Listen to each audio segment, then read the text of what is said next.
call that radio. You call that radio TV. No. You call that radio TV. This is You Call That Radio.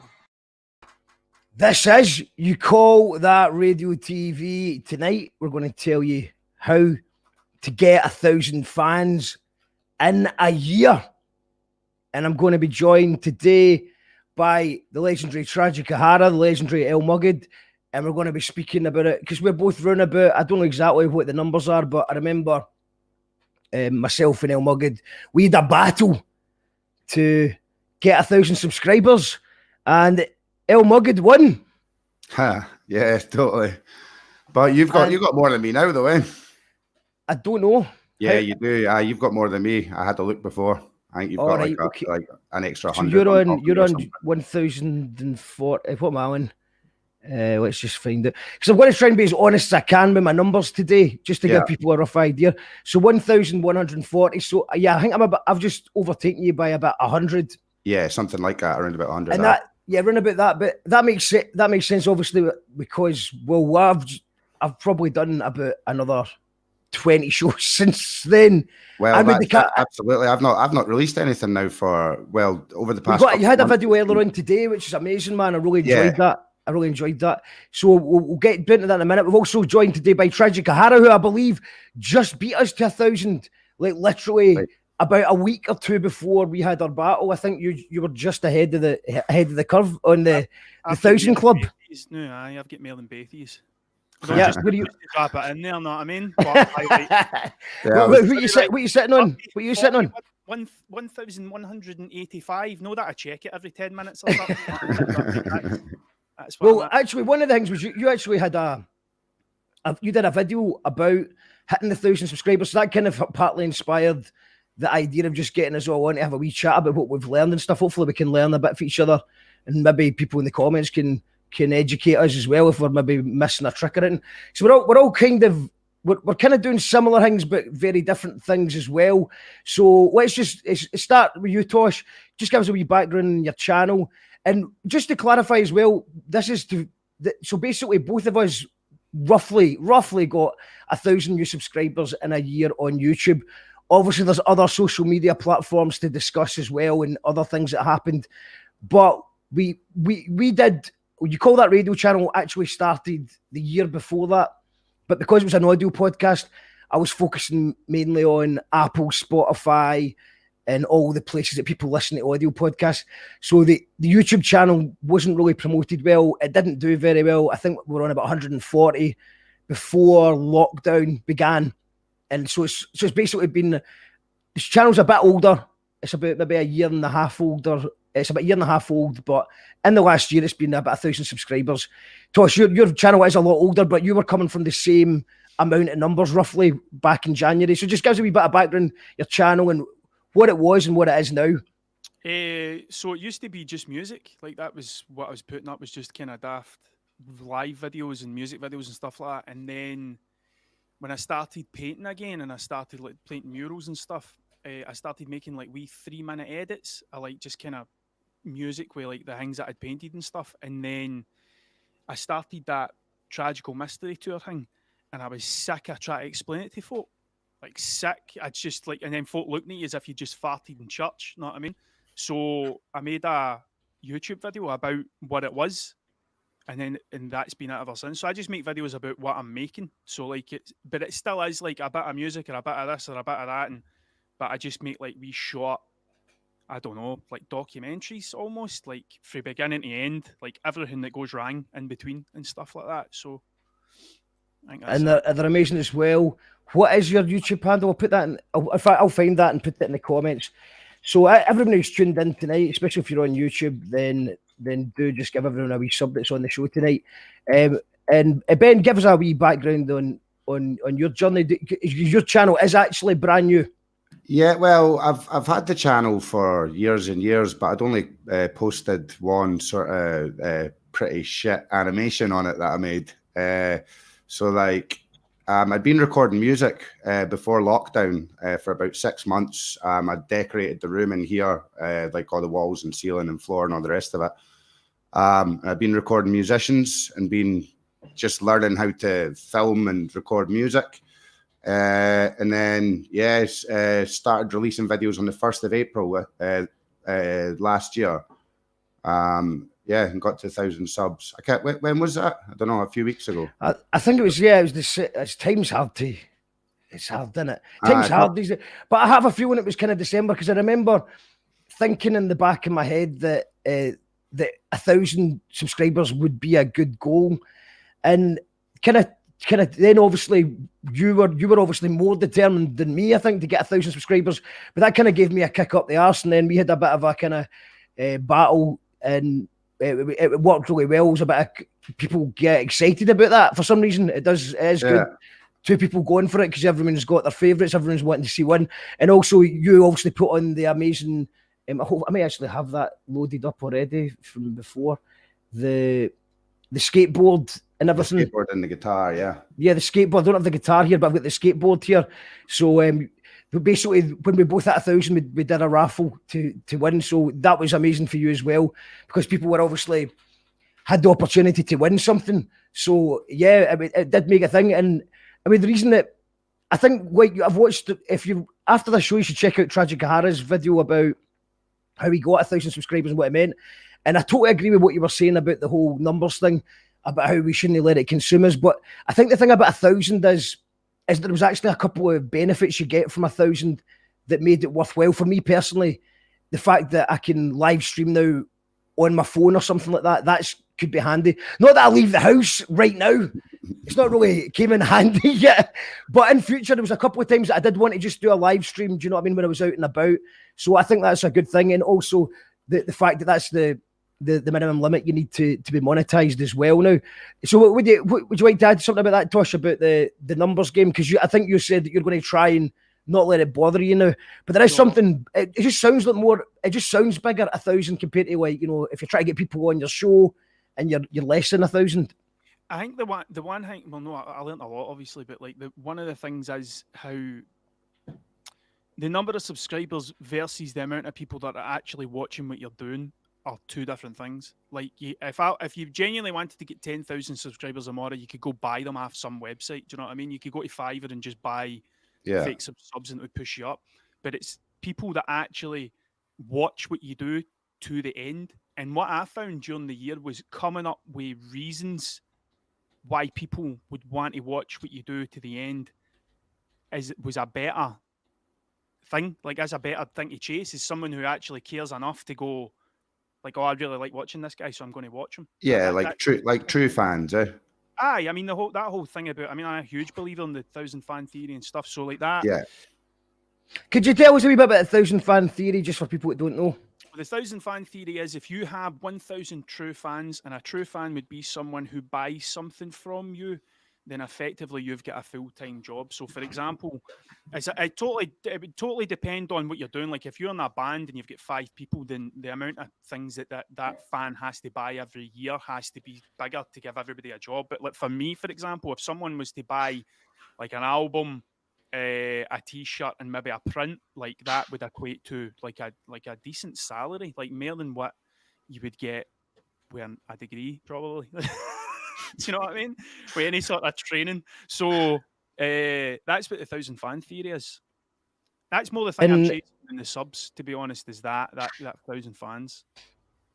So, I mean, obviously, that's the thing, though. It's not like 1,000 subs is not 1,000 fans. Mm-hmm. And we know that. It's because a lot of the people will have just clicked the button, but they've watched a video that they like. So, you know, you call that radio's got lots of different things.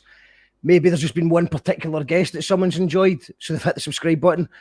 Maybe they enjoyed the Root System gig, so they hit subscribe, but it might not necessarily be into a lot of other things we do, so they might not be doing it.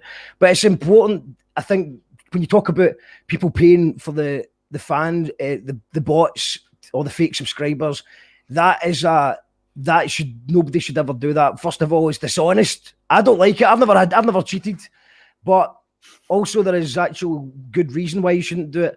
So, for example, people, there was a fad, especially I noticed in the Scottish scene, that I've seen lots of people doing it. They were paying for their Facebook likes, and you're just seeing, like, you know, people are getting all these like 100, like 500 likes. So for Singapore and all that stuff, but Facebook's only showing you 4% of your fans your post. So say, for example, you've got a new album out and you're uploading your artwork. Facebook, we're only going to show maybe 4%, if you're lucky, of the people that have already liked your page. So if you've got a bunch of weird bots that aren't even active, they've just clicked it, so that from a like farm, then they're going to be showing it to people who have got absolutely no interest in your music. So you're actually cutting off your audience. You're going to even less of your fans are actually going to see it. And also, it doesn't. You can tell, like, I mean, as a booker, as someone who books bands, I can always tell when someone's boosted their YouTube numbers. It's so obvious. I don't want to give away too much in case people tweak it, but you can tell. You've all of a sudden you're an artist that normally has 200 views a video, and all of a sudden you've got 40,000 with no comments, or maybe the comments are vague things that make no sense. You know, like fire, or you know what you see it in SoundCloud as well. People say, "Oh, this bit's I love this bit," and it's just like a bit where there's nothing really interesting happening in the song. So people have got a good sense of it. So if you're trying to trick a booker or a record label, it's not going to work. People can figure out it's not. Also, you're breaching your terms and conditions, so you could get your whole shit deleted as well. So there's not really any point in even attempting that type of thing anyway. But what I'm going to do just now is I'm going to tell everyone how much money I made in YouTube in the last year. These guys might tell you too. It's up to them if they want to do it. But we're going to get into the real numbers, and I'm going to tell you how much You Call That Radio made in YouTube over the last year and go through that. If you're watching this on Facebook right now or Twitch, we're going to say goodbye to you, because this is one of the other tactics that I've been using. We'll talk about that a wee bit later on. But Facebook, there's lots of people on Facebook. It's good that right now I can see that there's lots of people on Facebook watching us. So you've got a notification. Facebook has showed you this. But Facebook is also going to give you a million other notifications, and you end up fucking off elsewhere anyway. I'm done with trying to be on 50 million channels at the same time. I'm just focusing on the YouTube channel for now. The audio podcast is a separate thing. So if you want to join us and watch the rest of the show, you need to go here. Join the show on YouTube here. And I'm going to tell you how much money YouTube paid me to do that. I'll tell you how much Facebook paid me as well. And maybe you can work out why I'm chucking you off Facebook. So it's a really bad, probably a bad business decision right now, because I'm just about to throw half the audience off now, which is a terrible idea. But I hope some of you will join us for part one of how to get 1,000 fans in a year. So by Facebook, and I'm just going to play a wee tune from Tragic Hara. I'm going to play one of your tunes just now. Oh, that's nice of you, man. That's all I figured. Thank you. I'll play a wee tune while we're doing it. What's the one again when you're walking about and you call it? Because I think that's quite an important one as well, because that was another video you did. The best promo you ever got for 40 quid. Aye. Yeah, I just watched that video today, actually. Yeah, well, we're going to watch it again and we'll have a wee talk about that. And what's it called again, man? Jump On. I was going to call it Walk On. I was like, it's like a Celtic song or something. So, right, it's called Jump On. This is Tragic Hara. If you're watching us on Twitch or Twitter or Facebook, then you need to get onto YouTube, which is what I've just put the link in the comments here. So look for this. That is the link. Join us here for the show. And this is Tragic Hara, Jump On. Absolute classic track. And there's a big story about how this was the most successful promo stunt that Tragic Hara ever did. See you in a wee minute on YouTube.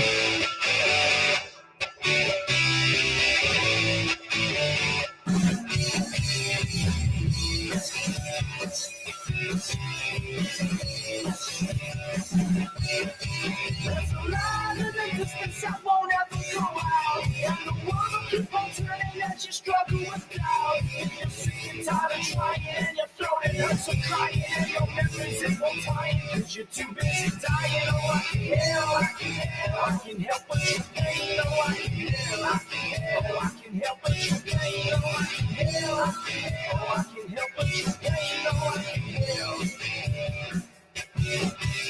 Your happy decided with the roll on the dice. And you kill me all of this and try to heed the advice. When your music started shaking, when you don't know what you're thinking, and you're feeling on your head, but you still feel singing. Oh, I can help but your pain. Oh, I can help but your pain. Oh, I can help but your pain. Oh, I can help.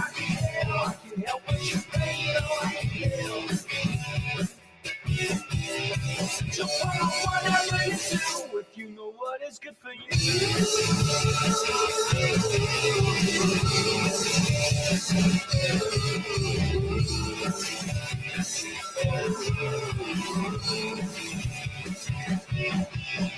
Now you got a feeling I don't think you can shake. And the dreams that come are calling and you lie them away. So remember before you're playing when you've lost the will for living. You feel too bad on yourself and everything's been fading.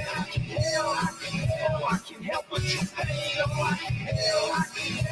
can help but your pain. Oh, I can help but your pain. Oh, I can help. Is it your fault, whatever you do, if you know what is good for you?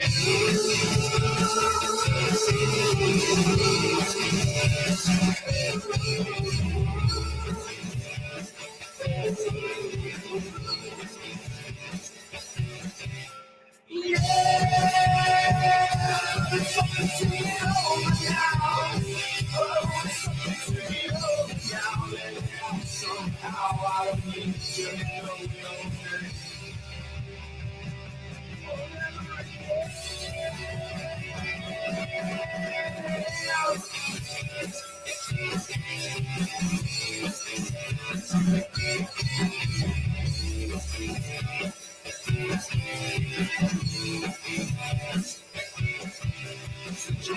Whatever you do, if you know what is good for you.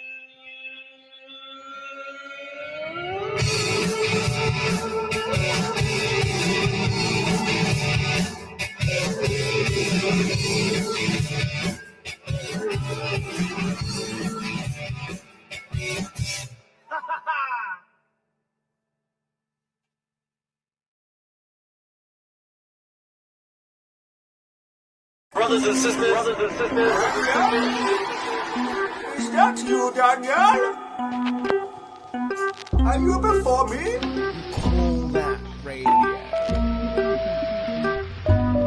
You call that radio?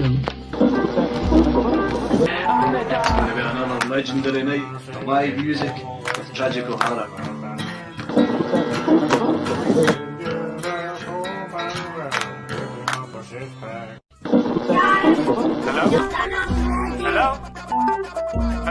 Hello, yes, this is Dog.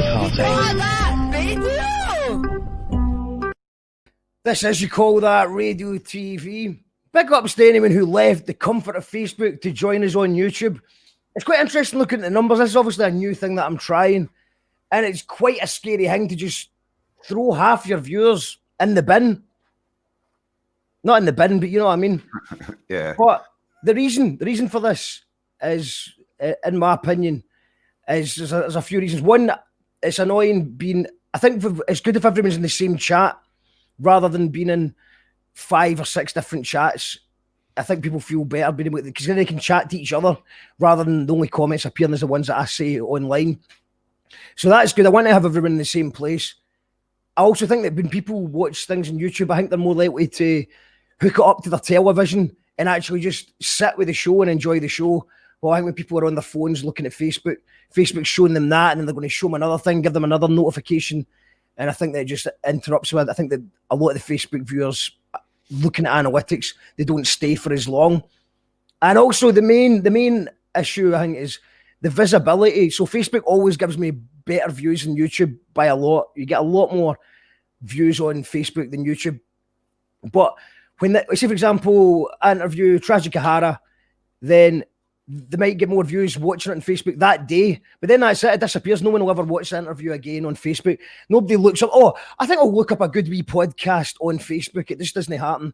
So I think that you just got to weigh it up, and I think that the best, it's looking like most people have joined us on YouTube. That's brilliant to see, man, because it looks like we're nearly back up to the same amount of people. So it's good to see that, because I think it's the right thing to do. I'm just trying it out. Hit the subscribe button. Now you're all on YouTube. You can all give Tragic Hara a like. Tosh, tell us about, I'm going to put the YouTube links for both El Mugid and Tragic Hara, so make sure you give them a like while you're all here, since you're all on YouTube anyway. Tosh, tell us about that video you just watched and how that was the best bit of promo, or the best money spent in promo that you've ever done.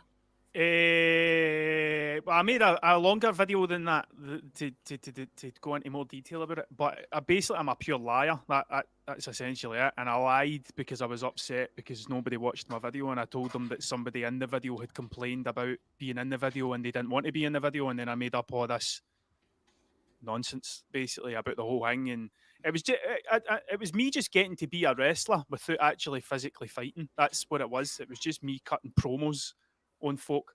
But I have to back it because, like, for some reason, people like to dislike, and what happens is more people share it about and they talk to folk and stuff, and then I get, well, you gave me a headline showing Pivo, Mark, so you did, and then I did. I was right involved in it. I thought it was amazing because obviously I don't really watch wrestling so much these days, but it's still in my blood. I like a good promo myself, and I've done it as well for shows as well. I like it, and I just thought the whole thing was hilarious from start to finish. And yeah, man, I mean, and it was great watching that video. So you just done a video about it, 10-minute long video or something, talking about the whole story. And it was amazing to see how many people didn't realise that there was any fakeness to it at all. No, loads of folk believed it, like, like really, really believed it. But then looking back, like, I'm getting better. Like, I'm trying my best, but I'm not very good at. Once I'm finished something, it's like I never look at it again, and then that's it. Like, I don't do anything with it again. Whereas what I'm getting better at now is trying to follow the thought process right to the end and promote it even afterwards. Do you know what I mean? And doing that sort of thing, which what I think YouTube's really helped me with, because although I'm making like short documentaries about different projects, like when I built that Santa, for example, and then I built I'm doing that Lucy in the Sky with Diamonds thing and all that. The bigger story is, like, you could go back to the very start and watch the progression from, like, nobody watching to, I mean, there is folk out there who are watching what I do right to the end, and I put like wee hidden jokes and messages and stuff in the videos. And then folk will comment and go, like, and they'll start talking to me about the stuff that I've put in. So it's kind of like, almost like documenting the blueprint to the 1,000 fans thing. Do you know what I mean? Yeah. And because it's there all the time, it means you can jump in at any point. Because talking about jump on 10 years after it happened isn't, do you know what I mean? It's not but to tie it into what I'm doing now and show that it's not just a case of, like, I woke up one day and decided I wanted to play music and Drawn was, like, I've had a lot more failures than success. Do you know what I mean? And people like to see a story about failures. I like it. I like to hear people talking about things that didn't really work out. And I quite like the idea of repurposing it, because obviously the technology was so shite back in the day, but we were trying our best. And like every so often I get a Facebook memory or something where it's like, just a really shite camera on me try to do a shite thing. But maybe there is a space now that we've got a bit of better equipment to just put it in context and talk about what we were trying to do and why it failed. And that could be something. So obviously I'm looking at maybe doing more kind of documentary style things and repurposing old footage. It's funny. You know what I mean? Some really shite old footage I've got there. In fact, shouts to Colin Simon, who just recently gave me, he backed up my hard drive many, many years ago, and there's all sorts. The old Gyro FM, I used to do a radio show, and it's like 25 episodes of that, which I'm scared to listen to, but I'm looking forward to it. But hopefully we'll do a special about that soon. And and I suppose it's just repurposing stuff is the way forward as well. And that's just what we're talking about, I think, just before we went on air, is Ben, you were saying that, you know, you've just focused on your YouTube channel, but have you got a Facebook page, or are you thinking about starting it? I've got a Facebook page. I've got a Facebook business page. I just don't really. I've uploaded some of the videos to. It's just more of a case of laziness and not getting around to it, to be honest with you. Yeah. But yeah, I'm going to go down that route. Sort of once I've sort of kind of got all the mileage I can out of YouTube. Do you know what I mean? I'll start uploading the videos to Facebook, I think. Because I reckon just sort of all forms of social media, like if you want to promote yourself, it's just a case of doing it. Do you know what I mean? Absolutely, man. And it's you're with that as well. I suppose that the thing about Facebook is what we're learning is that everyone's on Facebook. It's good for some stuff, and I think it's still good for promo. So, but as an actual thing, but I mean, another thing that pissed me off about them was they banned me from live streaming for 60 days because of a meme I shared. Really? And I appealed it, and they said, "Oh, sorry, it was a mistake."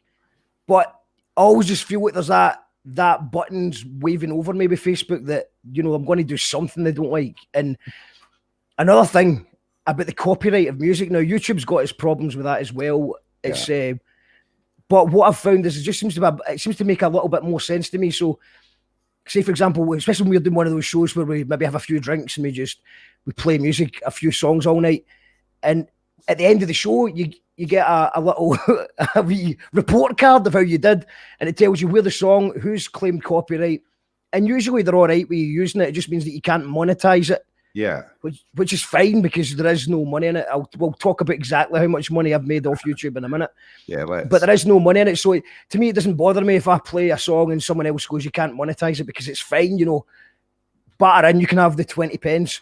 And I'm trying not to now. So I signed up. So I have signed up to monetization in December, and I'm very aware that I'm trying not to change the show just because I'm worried about, you know, 20 pence. Do you know what I mean? So I'm trying to be more careful, but at the same time, also trying to avoid it. Like, for example, the Capture Works gig we did, which is with about 2,000 viewers. We were on for about 8 hours live, and it was 2 local bands that I played in between that had Christmas songs that had asked me if I could play their tunes. So we had some local bands that played in between, and it was them that got me demonetized for that. And obviously it's not worth. Let's just get to the money. So I'm just going to go to the money right now. How much did I make? So obviously bear in mind that we only started monetizing it. And Toss, do you know how much money you made while I'm finding my stats? Nothing.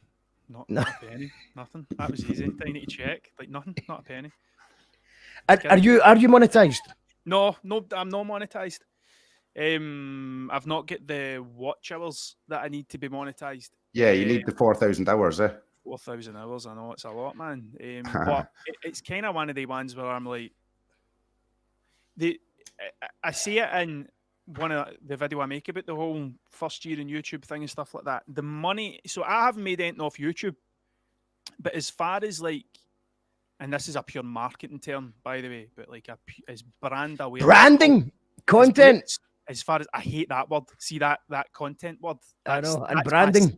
You know what I mean? So, but as far as brand awareness goes, it's been good for that. It's been more beneficial. So, like I get more folk asking me to do stuff, and I've get more commissions off the back of it, and more things like that. But one of the most important things I think is, so now when somebody asks me to do something, they say, "I know what you do. Just do what you do, man. Just go and do it." Like they don't ask for. There's not as much kind of art, like somebody sending me a picture then doing this, and I don't know what I want, mate, and I'm not sure, like, because folk have actually been watching this stuff and then they go, "Oh, I've watched your stuff, see that, I'm looking for something like that, but just make it you." And I'm like, right, perfect. That's been the best thing, is that it's almost like it's kind of breaking down that barrier. Do you know what I mean? It's not 100% yet, but it's never happened more than the last kind of year, which is, I think it's like Gyro Babies. I don't know if Gyro Babies can get monetization, but I'd always just against monetization. I'm just like, oh fuck it. But then I seen a thing saying that they're doing adverts now, even if you're not monetized. It's just that YouTube gets the money for it. So I was like, well, that's settled that one. Then It also swings the algorithm in your favor if you do get monetized. Do you know what I mean? So it's worthwhile. Do you know what I mean? Well, I'm going to bring up my analytics here because like you've actually done this before, Tosh, so you may be able to talk me through this a wee bit better than hold on, I'll make it full screen. I don't know if you can read it. So this is the last year. So it's impressions. So it's went up 999, well, over 999%. It's the click-through rate is 2.7, which I think's bad, because that seems to be down 27% than what it was the year before when I was doing hardly anything. But I suppose that meant that when I was uploading something, it was a novelty factor. I think people are just sick of me just sharing things that I've done. Do you know what I mean? So I think there's an element of that. Altogether, there's 47,000 views. But to put that in context here, that's because I've been doing a show every day. Do you know what I mean? Yeah. It's like that. It's not. I mean, it's maybe fair to say that I've been doing quantity over quality, because you don't really know if it's going to be a good show or not when you're doing a live thing. Sometimes I just see someone's got a new album coming out and I'm like, oh, that could be a good one, that might be a good one. But you don't really know, and you don't know if the person that comes on it, you'd be amazed at the amount of artists that don't even share that they're coming on the show or share it the next day after it either, which I always find quite surprising, because especially in these days when it's not like there's any live gigs going on, there's not really much happening, you would think that they'd be up for sharing that, a post on Instagram or something like that. So it is, but the money, as for the money, I think I need, because obviously I made nothing last year, but in the last 28 days, I think I made money. Hold on, where is it? Revenue. So, yeah, it looks like my estimated revenue is $5 or in the last 365 days, $7 estimated revenue I've made from putting my heart and soul in this fucking room every day. That's how much YouTube money. But I'll tell you what, Facebook's nothing. They've given me nothing. They did actually offer overhead in the West End money, but it just felt like it was a trap. It was like upload your Facebook wanted your bank details and your birth certificate and all that, and but overhead in the West End's big enough now as a channel to get payment. But I don't even know how that would work. All that is sharing memes. Would you get paid for memes? I don't think so. I think I'd probably need to do a live stream on over there in the West End, and we've tried that before, and it's really annoying because I've always thought, over there in the West End's got 26,000 likes, and it's a popular page. If I put up a meme or a post, then it's really well received.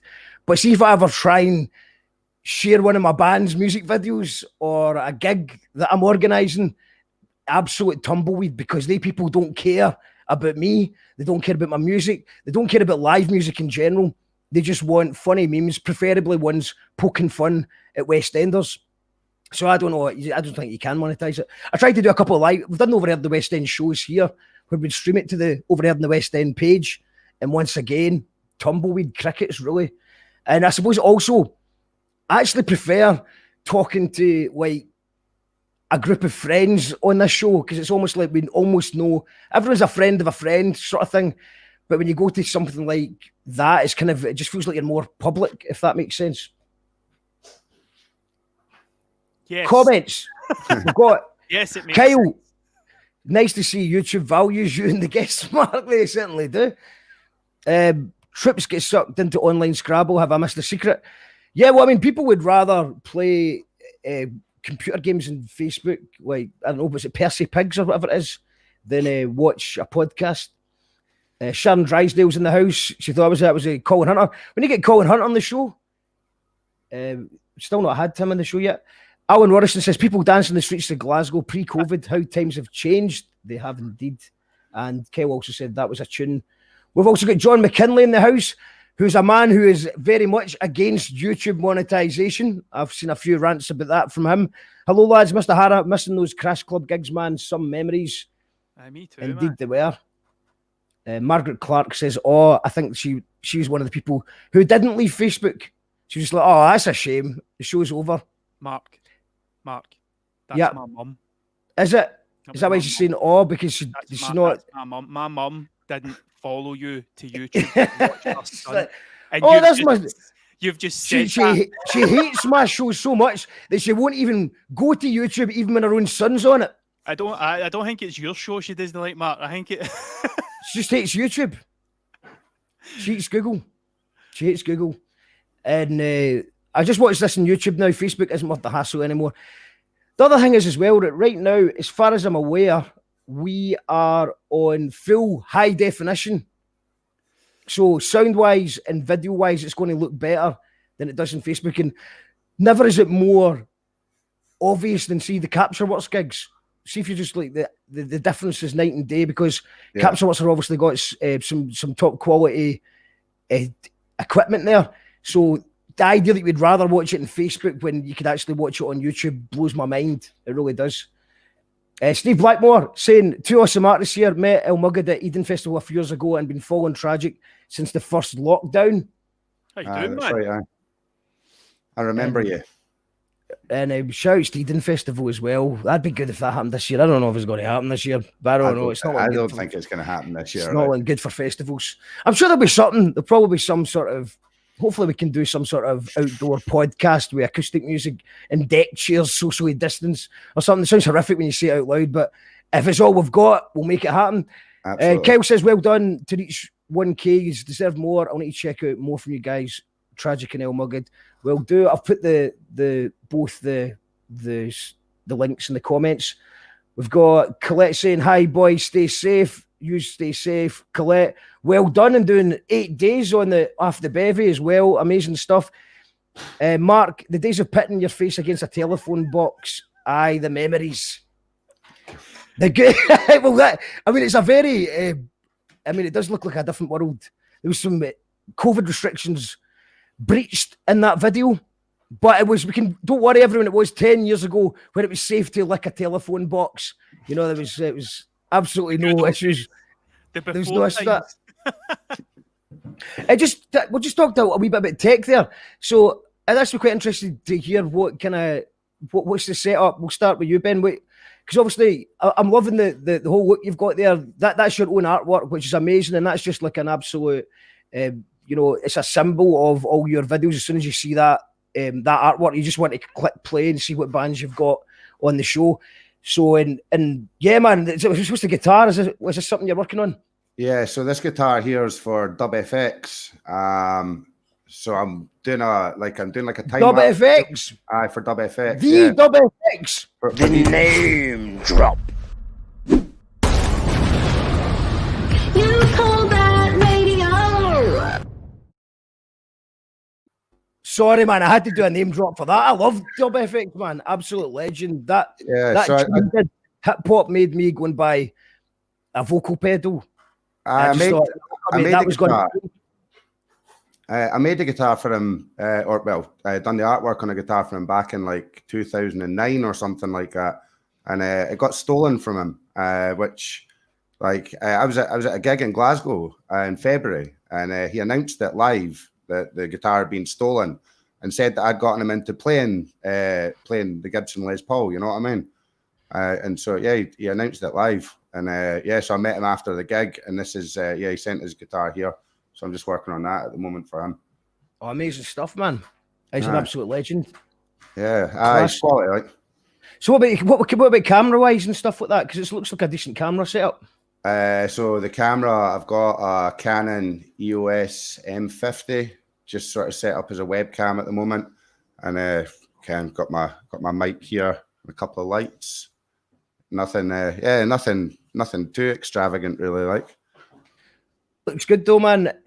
Tosh, what's going on? What you got happening? I've got a GoPro. Usually I use a GoPro, but I've also got a Canon. What is that? A real GoPro? It's a GoPro Hero 7. What's a? Oh, you get a fake. You get fakes. I got a fake GoPro. It was really cheap. It was shite. All right, well, no, that's the difference.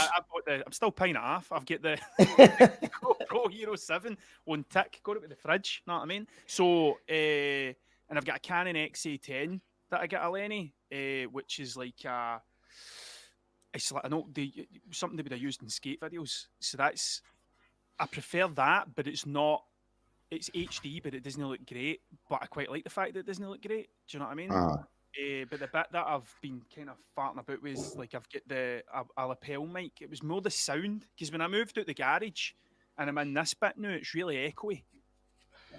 Like especially through there in the bit where I actually work, like it's dead echoey. So like I switched to the lapel mic so that it kind of picks it up a bit more. So I'm still trying to tweak it. But what I really want to do is I'm thinking about getting a camcorder, like, because I think it's just a better thing for what I do. Do you know what I mean? Because I know I've got an old DSLR, but it only runs for like 10 minutes and then it shuts off. So with the camcorder, you can kind of just let it run. I think you can rig that. I think someone told me you can rig that. You can change it up or something. So that it doesn't do that. I think eventually I'd like to go and get like another kind of Canon-esque one with a handle, because like I quite like filming skating and stuff like that anyway. So like, and that's what I want my stuff to look like, is like Jackass. I want it to look like the old CKY videos. I was just looking, just to kind of give people a rough idea of what the video looks like. So that's the kind of, that's the GoPro. So that's the GoPro. The light. So are you using lighting for that? Because it looks great. I edit it and I go and do a color grade it and stuff like that and try and make it look a bit more saturated. That bit there that you just skipped over, that was the XA10. So it's kind of got the vignette with a wide angle around it. Yeah. But I love all that. I just like. How long does the color grading take? Are you quite a dab hand at it now? Or? I hit auto, then I fart about till it goes. It looks palatable, and then move on with the rest of my life. But because I use Adobe Premiere to edit it, like, so I just copy the attributes for one clip and then paste it over everything else that was shot in that bit. So the color grading doesn't take that long, to be fair. So like, so just because what I noticed was when I was watching. So this is the MF Doom one. I'll just actually fast look at that. It's amazing. But what I noticed is that you've kind of got your GoPro that you're talking to, but then you've got another camera set up that's catching a different angle, just so it's sort of. I mean, how long does it take to do it? Have you got yourself into a wee like a? Is there a? Honestly, it's so see that bit there, that was on my phone, but I got these for a 5-spot, and they're like I love these. I tell everybody about them, like just folk in the street and all that, right? They just clip on to the front of your thing, and that's like a fisheye. So it just makes everything look just kind of different. But the videos are carnage. Like, it's not like, so see my board, like I've got 1, 2, 3, 4, 5, 6. There's 6 ideas for videos up there that are all being filmed now, but it's like a wee bit, and then I need to dump the footage, and then like, so it's just that's why everything all kind of jump cuts together and stuff like that, because I don't ever sit down to finish one thing. Like that MF Doom thing took me a couple of days, but like it was more about just getting that wood cut, because I was terrified I was going to chop my horn off. You know what I mean? So it's just things like that. But I don't know. I just kind of like working that way. Like I like, again, it's like Jackass and CKY and and skate videos and stuff. That's what I'm into. So it's like we silly bits and things that kind of cut into each other and all that. Like that's, see the content thing. Know how I'm going to go on a rant now, just so you know, right? But like, know how when I was like, I hate that word, right? Because I feel that the content thing, not that it cheapens it. I don't mean that it cheapens it, right? But I kind of think that see, like the MF Doom, it's sitting there. Like, see the painting. That's the second thing. The main thing's the video. Like, do you know what I mean? Like, that's where the majority of the time goes into. It's like, I want to paint MF Doom, but the whole reason I do it is because I want to make a good, like, a video. So that's the bit. Like, that's the art bit. The rest of it's all secondary. Like, it's just to facilitate that bit. So when it's called content, it kind of annoys me. Do you know what I mean? Like, and I'm not going to fall out with folk if they say content, you know what I mean? But, like, I think... Well, that's it. We need to come up with a better word for it, I think, because it annoys me. Stuff. Things. That's two things.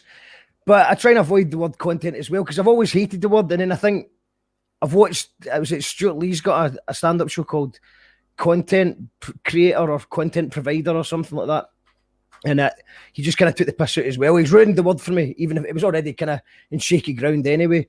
But yeah, stuff. Make stuff. Things.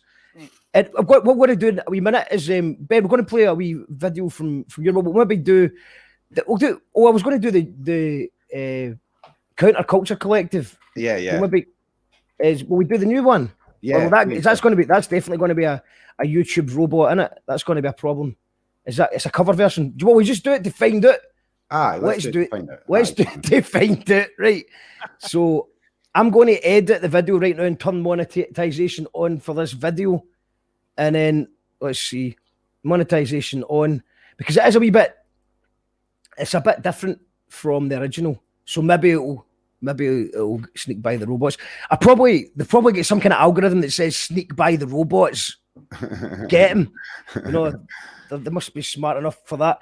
So what we've got, Counterculture Collective here, and it's a cracking version of an original song.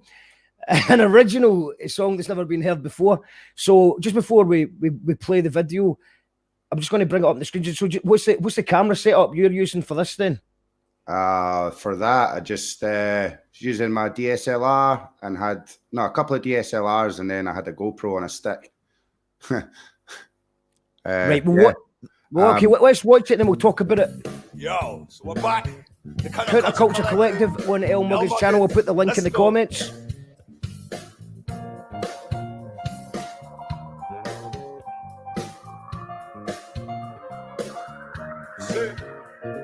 Something's come to rock me, and I can't keep my head.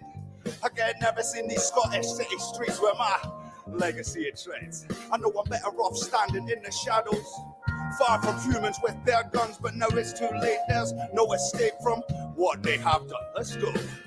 I'm going deeper. I'm going deeper. I'm going deeper. I'm going deeper underground.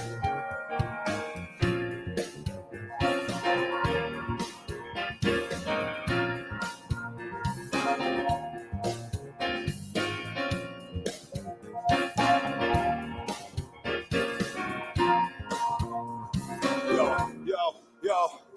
Some people with a pocket full of money and an eye that's full of hate take pleasure in destruction of the very thing they try and create. Somebody tell me, why does all mankind only temper and touch have a habit where they bite off more than they can chew? And now it's too much, let's go. I'm going deeper. I'm going deeper underground.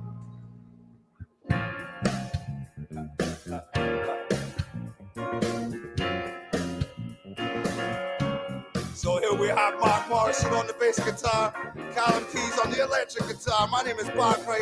It's my man Chaos on the keys here. What you say, my man? Let's go.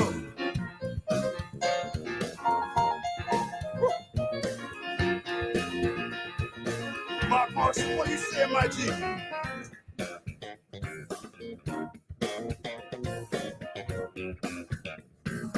Yes, please, Callum, please.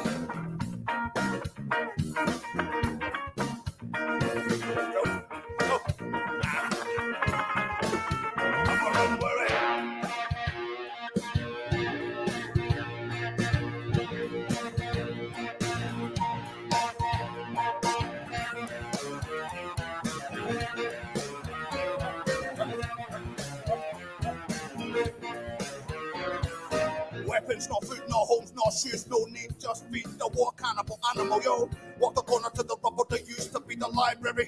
Then up to the main cemetery. We don't know what keeps the contracts alive and moving. They don't got up on the books, they just remove them while arms. Warehouses fill as quickly as the sale. Joe rally run the family with a pocket full of share.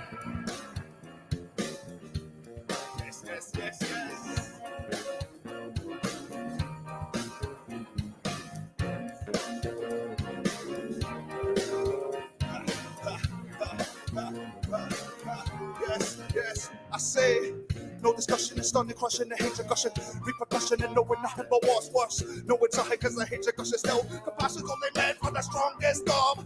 No discussion, it's stunning, crushing, the hatred gushing, repercussion, and knowing nothing but what's worse. No, it's nothing, cause the hatred gushing still, compassion's only meant for the strongest of.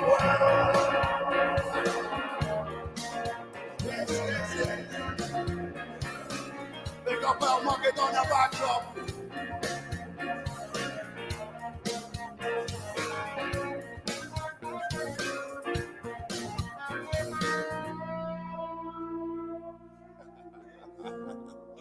Nice, that's it.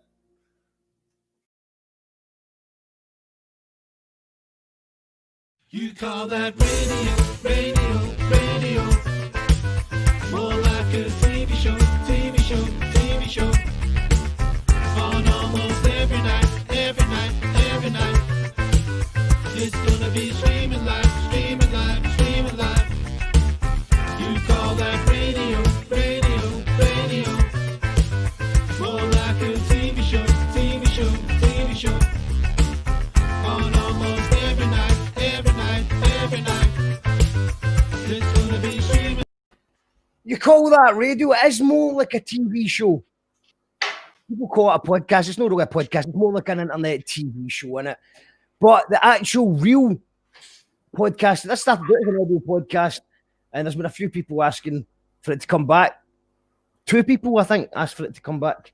So we brought it back. So you go to Apple, Spotify, anything like that. You call that audio. We're going to need to call it to stop the confusion. So if you call that audio, it's out now, Apple and Spotify. It's Ask Me Anything. There's a couple of wee surprises in there. In fact, I'm going to tell you, I didn't want to spoil the surprise, but Tom from Idols is in it. And I can't tell you anymore that Tom from Idols is in it. I don't know if I should have put that in there, but check it out. We're live here tonight with, we've got El Mugid, Tragic Hara. We just watched one of the El Mugid. I put the link in the comments there. Subscribe to El Mugid. And as you can see, it's just great sound. Great. It looks great with all the artwork behind it as well, man. It's just looking great. And yeah, one of the struggles we were just saying before it is, of course, you're saying that if it wasn't for the lockdown, you wouldn't have started a channel, but because of the restrictions, it's really hard to get bands out to play live. Yeah, because I'd recorded a bunch of stuff, as I say, but like before the lockdown, at the end of 2019. So like I had a lot of footage to work with, and even the footage that I'm working with at the moment is old footage. So it's difficult, but obviously when the restrictions are lifted, I'm looking for more bands. If anybody's interested, or you want to send anybody my direction, that'd be cool. Like, absolutely, man. Yeah, totally. Because it's a little bit difficult with the restrictions, but what I'm going to do is sort of focus more on doing artwork and make time-lapse videos, and then I can get musicians to send music into me and still make content, as we were saying before, without actually having to get people into the house, you know. Well, that's it, man. You're making your art anyway, so it's a no-brainer to just put a time-lapse on it and get some tunes on it. That's it. I've actually, this is the first time I've live streamed today. It's a new camera and everything like that. So it's been pretty tough. Been up since about, trying this since about 10 o'clock this morning. And it is your birthday, by the way. I should point out, happy birthday for doing this on your birthday.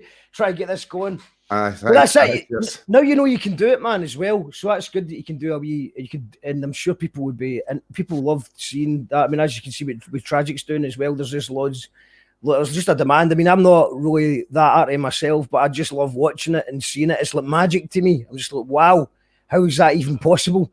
So, aye, man, definitely do it. I've known a couple of mates that are doing it on Twitch as well. I don't know if you've have you thought about Twitch or anything like that? Well, yeah, I've got a Twitch account. I just haven't, again, because this is my first sort of live stream that's not just with a webcam, you know what I mean? Yeah. So I'll be doing some stuff on Twitch. I think it's quite a good platform for the likes of what we're doing as well. Do you know what I mean? I think it's probably worth getting into. I think for the art side of things, it does seem like there's an actual really big niche of people that are into art that do go in there to check it out. I don't know how it goes so much with the live podcast thing. I think what I've been noticing is I've been doing like a separate show for Twitch, like the Friday night reaction show. I was doing it. I'll be bringing that back soon. Yeah. But that was just basically where I play some maybe new music that's come out that week, or maybe just talk about something that's happened in the news or whatever. And I'm just talking to people more in a kind of live way. Obviously, we try and do as much live engagement here as well. But I've got to strike the balance between reading all the comments and also talking to the person, because sometimes, I get easily distracted. Like right now, I can see there's comments coming. I'm like, what is that? Happy birthday messages from nice Leroy the boy, from Alan. Cheers, happy guys. Birthday, Sugar Cube, love baby doll for Shearston Farm. And we've got Steg G in the house, who says, shout out Tragic Hara, still love the tune he made with Mog, don't know why. And Kyle's went, what's the tune with Mog, Steg? I think it's called Don't Know Why. I mean, or am I getting it wrong? Is the tune called Don't Know Why? Or is he saying, I don't know why I love that song so much? No, it's called Don't Know Why. It's called I don't know why. Okay. Aye. By the way, shout outs to Steg G, who is running a fundraiser just now for Sonny Govan. Let's keep Sonny Govan on air, I think it's called. I've put the link in it. GoFundMe. Sonny Govan has been one of the most important platforms to any band that I've been in. There's just really nobody that would touch us with an 80-foot barge pole for many, many years. And Sonny Govan always gave us a shot. And I just like, they've just made some really surreal, beautiful moments where I've been like having a bad day in a cafe, waiting in my toasty, and then my tune comes on the radio, or getting a taxi mad with it back from a party, and the tune comes on the radio. And what I love about Sonny Govan is that there's literally anything could get played at any point in time. It's the most eclectic mix ever. Such a wide range of DJs. Go and support it. We need to save Sonny Govan. And once I get this Carlton Studios documentary finished, edited, then I'll definitely be approaching Steg to see if he's up for doing the Sonny Govan one as well. Kelson sorted. I don't know why I had to ask. Yeah, it's just the way you read it. Happy birthday for Mark McInnes. Thanks, Mark. Support Sonny Govan. Support Sonny Govan. And yeah, just quickly about the tech I'm using here. So I'm still on the webcam, man. I'm still on. Obviously, I decided to try and get a webcam at the same time the entire world was trying to get a webcam. So there was a pure dry out, man. There was a pure dry out of webcams everywhere. You couldn't get them for love nor money. Well, you could get them for money, but it was a lot of money, and it was like 60-day waiting. So I borrowed just like a kind of wee cheap one for the first 6 months or something. And then I got surprised with a little GoFundMe for my birthday, and I got the new PC, and I was really shocked because I need a video camera to do skits and music videos and, you know, go out and about and do stuff, because I don't want to be stuck in this room for the rest of my life. I want to like take the show on the road a wee bit more. But I just decided just to get, it was a Logitech Brio, I don't know, I've never heard that out loud, but it's a good one, and it was only 220 rather than the 400 quid it was like previous months. So I think it's actually only worth about 160, but the price is doubled. Yeah. And I just decided that it's good to have one of these, so it stays there in the house, and I don't lose it. I forget to set it up before I go. Like, you know, I'm about to go live, and I'm just no camera. But I'm looking for a video camera, man. Can anyone help me? What do I need to get? What kind of video camera do I need? It just seems like it's a minefield out there. I sold mine now. Like, I got one out of CEX, like a big Panasonic shoulder mounted thing, and I sold it, and I regret it quite heavily because it's really good because it just runs forever, you know. But I don't know, like I think you're looking at spending sort of upwards of 700 quid at least to get something half decent now. So, like, when you say, right, so this is the question, because it's like, is there, if you're going to spend 500, you might as well spend 700. Is it? Because it's like, see, when you're talking about stuff that you don't really know about, there's a line somewhere where quality just gets a wee bit better, but you don't really need that. What do you say, Tosh? What do you think? I don't know, man. I just use what I've got, to be fair. Like, I mean, I actually quite like my phone. Like, my phone shoots in 4K. Do you know what I mean? The only thing is the audio's no great on it, but like, see, as a secondary kind of camera, like, your phone's class. Like, I think I'm up in May, but that's getting kept because I tape it. When I was in the garage, I had a microphone stand that I would tape it onto, and that would be my top down camera, and it would just, your phone was ruined because it was covered in gaffer tape, not sticky for a couple of days. But yeah, I mean, but the stuff looked good. But well, my phone's too shite for that. My phone's too shite.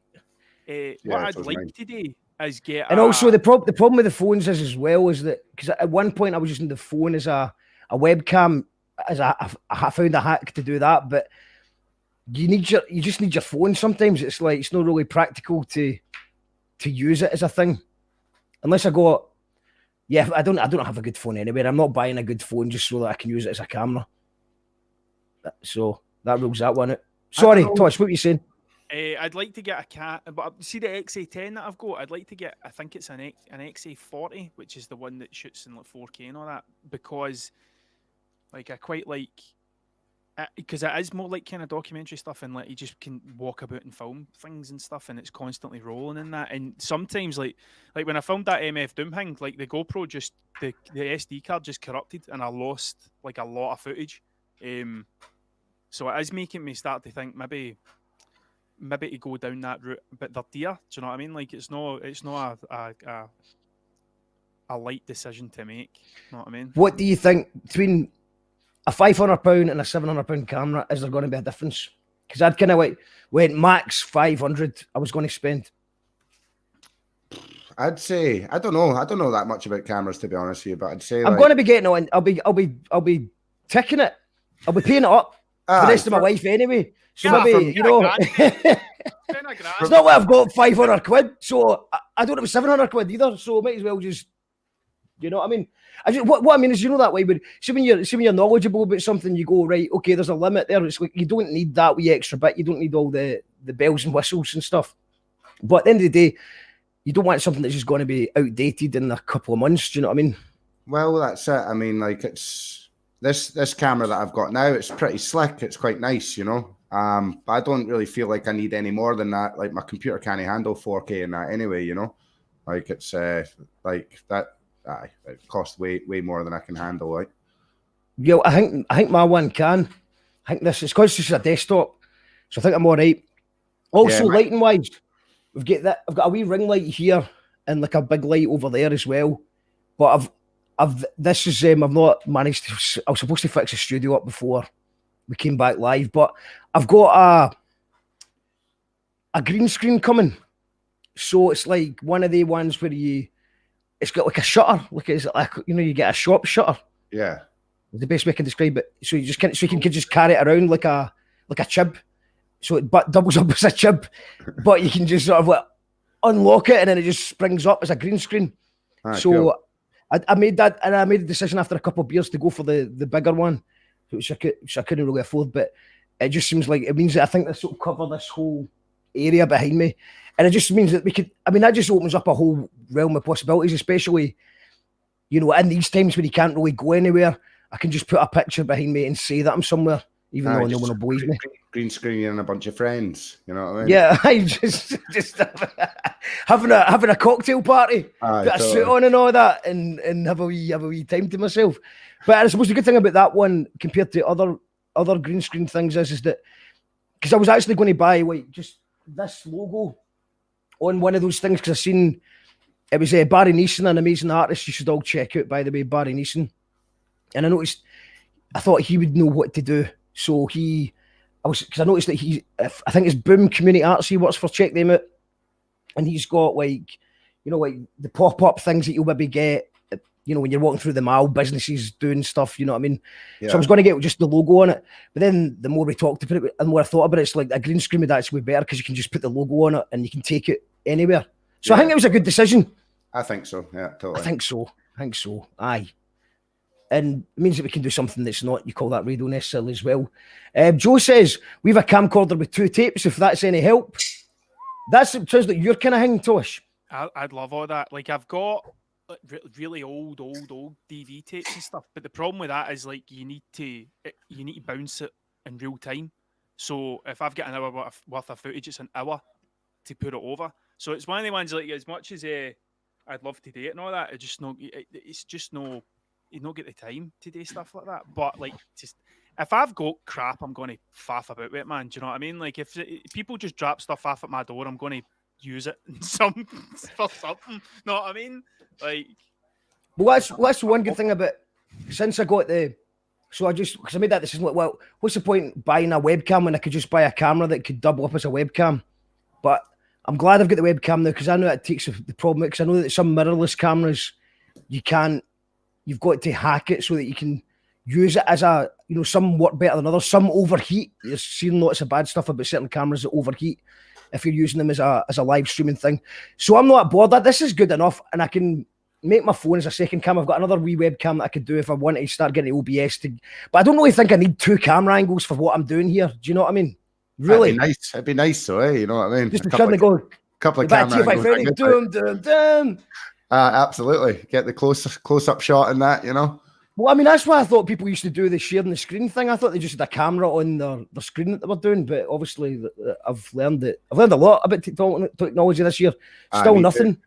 Aye. Lou says, just tuned in, happy birthday. Aye, thanks very much. Green screen, you call that radio pubcast?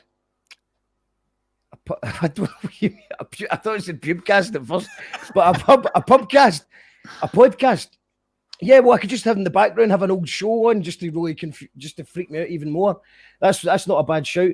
What else do I want to talk about? Yeah, clickbait titles. So right now, if you've just joined us on YouTube, you've probably clicked this because we've said how to get 1,000 fans in a year, and we don't actually know how to get 1,000 fans in a year. We've got 1,000 subscribers in a year, but wait, most of them aren't fans. Totally. I would say Patrons is a good way to put it. So we've got 200 Patreons, so that's 200 fans, and I'm sure there's probably another 100 that come in and out that do like it, but they just can't afford it or just whatever. And I know there's a couple of folk that deleted it because I took a week off in January because obviously I wasn't pulling my weight, and so I've got to keep here every day to stop people deleting it because obviously I'm a skiver. I'm a bloody skiver. So I'm sorry I didn't have enough content for you guys. I'm only joking. It might be other reasons. I don't know. But it just seems like as soon as I take the foot off the pedal, they dwindle. Yeah, so, I mean it's a lot of hard work, isn't it? Like yeah. Because I'm hopeful though that a lot of the hard work has been learning all these different technologies. So I've been learning Premiere Pro pretty much from scratch, Photoshop from scratch because I was using cheaper versions of them before, and StreamYard and all these things. So I'm hopeful that maybe I've learned the basics now. So it's quite frustrating when you're learning something from scratch, man. I hate it. It's just like learning a new sport or something. It's like, nah, don't like it. But I think hopefully this last year I think everybody's had to learn the new form of technology. So hopefully this year can just be about actually creating more rather than fucking spending ages doing something simple, because that's what it feels like I've been doing. But the clickbait titles thing is interesting because obviously clickbait titles are annoying but they work. And Tosh, you're quite good at coming up with a title, because I think sometimes when you call that radio, it's like, so I'll say something like Tragic Hara and El Mugid on You Call That Radio, but maybe if I had like a big question, then the name of who I was talking to. That's what I'm thinking, and maybe going forward, is there a specific thing that we're going to talk about that is maybe not clickbait, but maybe on trend. So, like, for example, MF Doom passing away. Obviously, everybody's typing in MF Doom. So I'm not saying you did that because I'm sure I know you've got a lot of respect for MF Doom and stuff like that. But is this the future? Do we need to be on trend? Do we need to come up with things that people are going to be searching for? I guess if you want to get noticed, really, it helps to be on trend. As much as it kind of sucks to do that, do you know what I mean? Like if you're wanting the audience, it's I guess it's just something you got to do, you know. Well, I took a couple. See with the MF Doom thing, like that genuinely did. I genuinely toyed with that, like struggled with it. Because originally I was going to do MCA, like I was going to paint MCA, but I didn't, like, because I pure love Doom. That's the thing. Like I think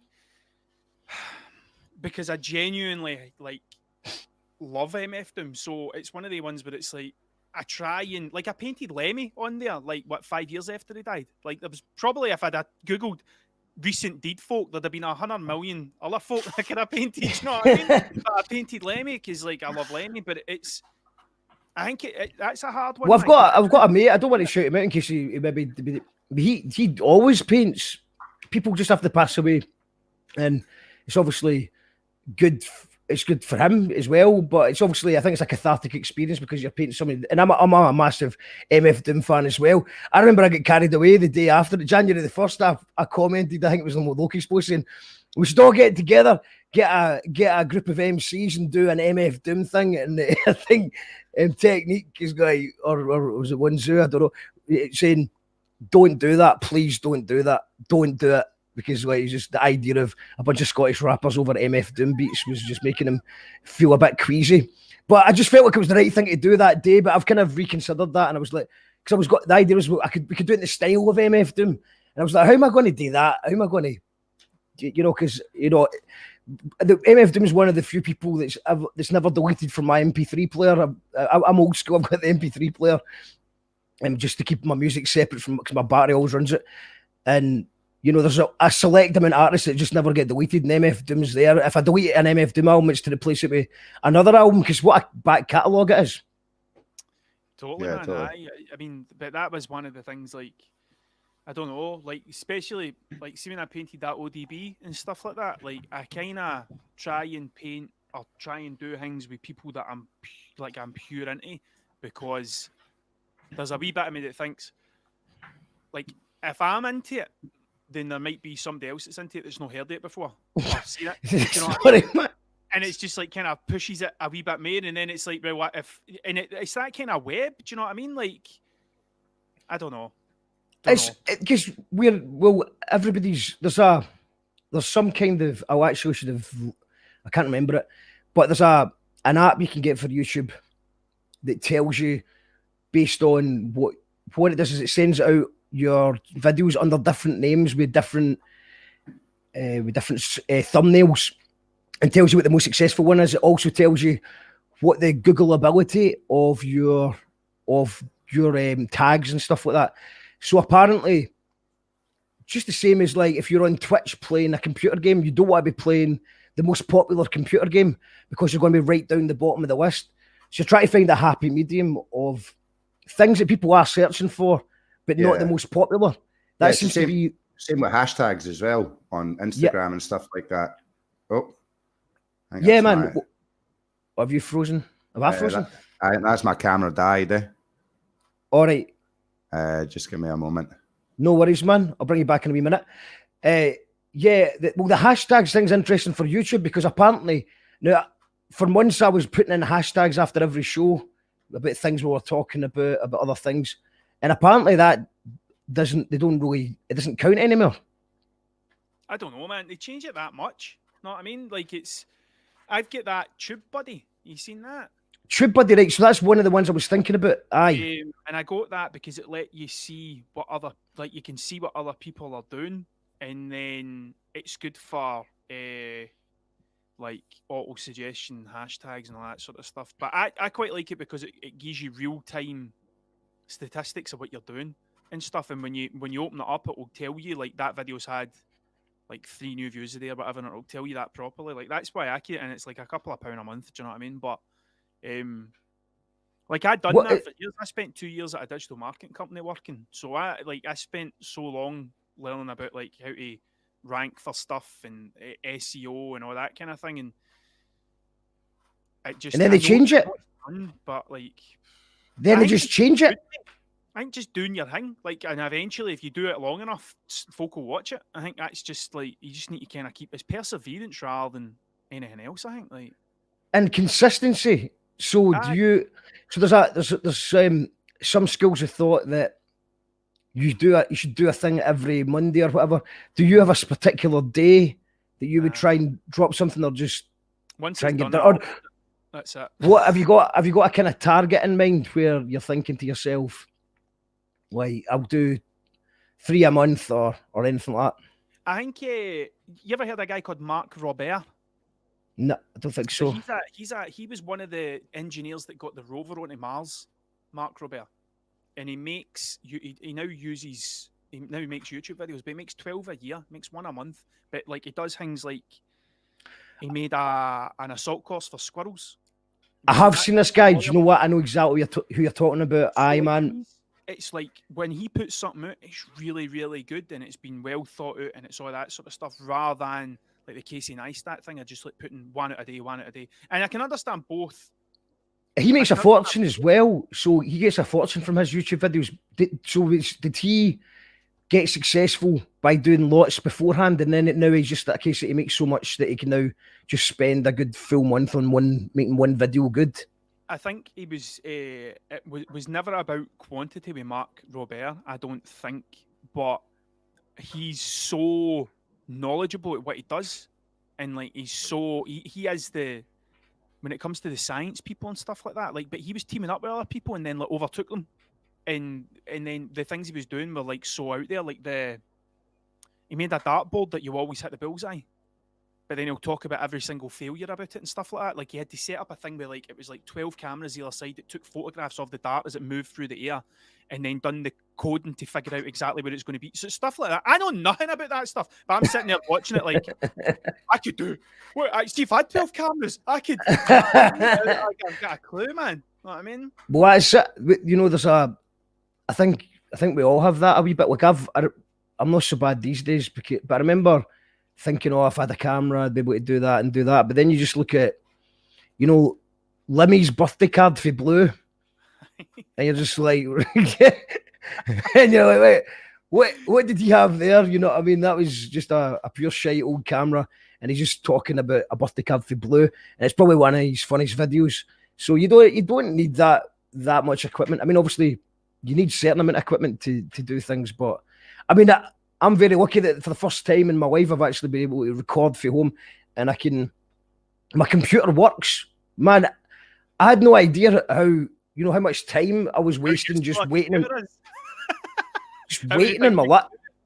It's just like just waiting in things all the time, and I've still got the old laptop, and sometimes I still sometimes go into it just to hook up to the telly or whatever, and everything takes a million miles an hour. But I think that's something I need to remind myself though, is look, now when I'm doing, look, I made a wee video last night. In fact, I'll stick that on just quickly because this is what the intro to.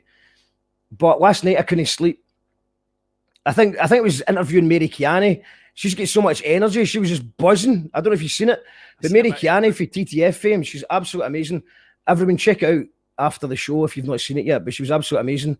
But I just couldn't sleep last night, so I just thought, right, I've got this new podcast out, and like most of the podcasts that we did, there's about 25 odd or something like that on Apple and Spotify. And sort of for the last 6 months, year, I usually used LIGO beat, RIP LIGO, but it was just a kind of sort of ongoing thing. So I thought to kind of give it a bit of continuity from the first season, I would do a thing. So I actually did this in November when I was supposed to do the Ask Me Anything and bring the podcast back. And I couldn't even remember doing it or what I'd said, but I told my famous just to keep it in because I knew that if I listened back to it, I'd change it. So, and I didn't want to give myself more work because this is the thing, I've just been putting this off for ages, and this is a bit of good advice for anyone that we've talked about in the show all the time, is just go and do the thing and then release it, do the thing, and then you can always make it better the next time. So that's what I tried to do. But this is called the Locker Key Worker. It's just a short thing. Thank you to everyone who listens. I appreciate you. I appreciate you could be anywhere else in the world right now. Well, apart from a pub or a club or anywhere fun or any small, local, independent businesses. But I think you can still grab a shite burger from a billionaire franchise or a set of drawers from IKEA. That's if you live within the confines and borders that were drawn out by historic figures long before this drawn-out system crashed. The thing I miss most isn't the people or the cold pint, but the swimming. I mean, I don't really like swimming, but it's the only place that I can think of that still has a system of some sort in place, a system that works. The locker key system. For one measly quid, you get to keep your belongings in a James Bond style safe. And the safe is fairly spacious, but not greatly spacious. But is the safe space safe? Does the safe space have a lock? Aye. But where are you going to put your key? I'm going for a swim. I don't have any pockets. But they've already thought of that. See, the key is attached to a wristband, so you can wear it like a watch as you dive in at the deep end. Some fancy Dans even wear it as an ankle bracelet. But I've never worn an ankle bracelet before, and today's not the day for new things. Today is about witnessing a system that actually works, and the key works like a key worker. And on my return, it even offers me a refund when I try to get my stuff back. That's if you want your stuff back. You could just leave your stuff there forever if you wanted and just walk home in your trunks and your shiny new key watch. Meanwhile, your clothes, your phone, your pouch of baccy remain frozen in time. Like, kind of like leaving a legacy, if you will. Maybe next time I'll leave something in my locker for the next generation of archaeologists. They can't just keep digging Egypt forever. Maybe I'll leave them some words of wisdom or that last class bottle of iron brew that the bastards say no longer counts as currency. Or even better, leave the locker empty to add to my mystique. It's kind of like leaving a will with fuck all. I always take the quid back, obviously. I'm no made of money. There's nothing left in my locker. But it's reassuring to know that long after I'm gone, my locker could live on. Welcome to You Call That Radio, Season 2, Episode 1.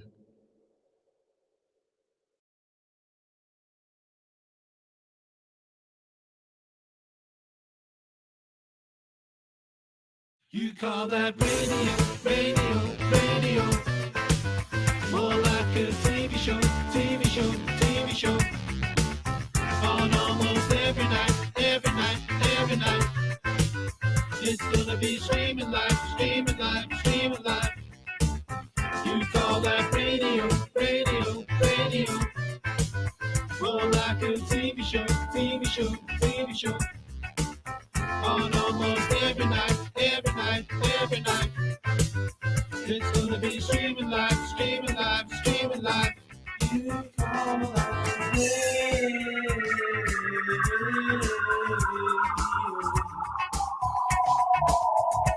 You call that radio.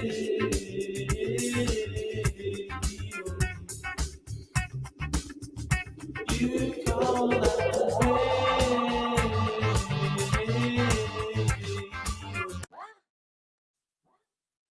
If you don't really know what's going on, there's a show that also doesn't know what's going on. Call that radio TV. You call that radio. Call that radio TV. You call that radio. You Call That Radio. We're back. We're back for 2021. Shout outs to tomorrow's guest, Nigel Clark for Dodgy, in the house tomorrow. And Thursday, definitely a language warning for this one. Cunt and the Gang, also known as the Cunts, how I got into the top 5 of the Christmas charts by calling Boris a cunt is what I think I'm calling that one. I don't know if that makes it clickbait, but he was number 2 in the charts the day before the Christmas charts done it. We'll find out why. Is it a conspiracy? Did all the Tories just suddenly buy all the other pop songs so that they didn't have to announce on Radio 1 that the Christmas number 1 of 2020 was Boris Johnson is a fucking cunt, which is the name of the song. Sorry for swearing. She's on the show on Thursday. And Friday night, we've got the Don't Sick Fly live gig from Captureworks as well. It was amazing to see so many people tuned into Root System on Saturday and Killer Whale on Friday. They're on the YouTube channel just now as well. And like I said, people say, oh, yeah, that's just going to confuse the algorithm. It's going to confuse the algorithm because they're going to think it's some music channels, but it just is what it is. I'm not making a new YouTube channel. I'm not making a TikTok. This is where everyone's getting... There's people doing live streams like this that have just done a couple of TikTok videos and now they've got, 1,000 people tuning into their show. And that's it, because they did TikTok. And I just can't do it. I can't bring myself to do TikTok. It feels like it's one step too far. What do you think? That's my camera dead again, like. All right, man. I think I'm going to have to duck out of this one. All right, okay, well, one more time I'll bring up the link to El Mugid. What's coming up this year on El Mugid TV? More music, more artwork, more batteries for my camera. Yeah. Yeah. Brilliant stuff, mate. Well, everyone, hit that subscribe button. I'll put it in the comments here. And we'll see you soon, mate. Happy birthday. Enjoy the rest of your birthday. Cheers, guys. See you later, all man. right, see you later, man. TikTok. Fear it, mate. Fear it. Yeah. It's just, that's where, because obviously they've found, what all the tech gurus are all trying to do is find out how you make people famous quickly. And they've found a way to do it. So, because obviously, what Twitter, to a lesser extent, but what Facebook's trying to do is make it so that nobody sees your shit unless you pay them money. That's their marketing, what their whole company's based upon. If you're a band that's got, like for example, Gyro Baby, 6,000 likes we got, and I think we went down. I think we've went back to like 570 this year because we've not really been doing much this year. And I've been focusing on this, but there's not really been much to do. So when I put up a post up on the Gyros page, it's just kind of like tumbleweed these days. So, but TikTok and other companies coming through are trying to figure out how they can just make you make you reach millions of people at the same time. Do you remember when there was a time when Facebook did have a big reach? I remember I used to write blogs, not very successfully, not for very long, but every so often I would just write a big rant and put it on a WordPress. And I remember getting reaching thousands of people with that stuff, and it wasn't very good. The whole thing's just kind of, I don't know. My least favourite's probably, I'm not a huge fan of Twitter, if I'm completely honest with you. I'm hardly on it, know what I mean? But the three I use are Twitter, Facebook, and Instagram. I've got TikTok, but I just don't, every time I go on it, it's just dancing. And everybody tells me, like, oh, but the longer you spend on it, it finds out things that you like. And I'm like, can I just tell it? Can I just say, like, I don't want to see dancing? Like, I don't. I'd rather see. Why don't you put on the jump on video on it? Because that stuff doesn't seem to work on it, man. Like, see, like the whole, like taking a snippet of like a YouTube video and putting it on and stuff. It just doesn't seem to. My best thing on on TikTok was drew a face on a wall, like 2 eyes and a smile, and I went, "This is how to draw a spray paint a portrait." And I went, eye, mouth, and walk back. And as I walked back and turned around, it was like a full portrait that I'd done. And like that done amazing. And I was like, it's what is amazing in TikTok? What is that? Well, I say amazing. It was the best thing I'd done. Like it was the most views. It was like it got to like 21,000 views and stuff like that. But then That's amazing. It is good, but then it's one of the ones. It's like, I suppose it's kind of like the same thing with the subscriber thing and all that. Like, it would be, I mean, on paper, I'm sure if somebody logged onto your thing and they seen you'd 100,000 subscribers, it would be, oh, he's amazing. Like, this guy, the stuff he's doing is fantastic. But in reality, like, if the 100,000 folk aren't actually watching you and actually aren't engaging with what you do or even like it, then what's the point? Know what I mean? Like, it's same like with the. I feel that way about Facebook views as well. I'm suspicious of the numbers sometimes. And it's like 7. When you've got a video and it's okay, it gets it'll get 10,000 views on Facebook, it'll get 100 on YouTube. But at least the 100 people on YouTube are actually 100 people that have actually watched the show for a decent amount of time.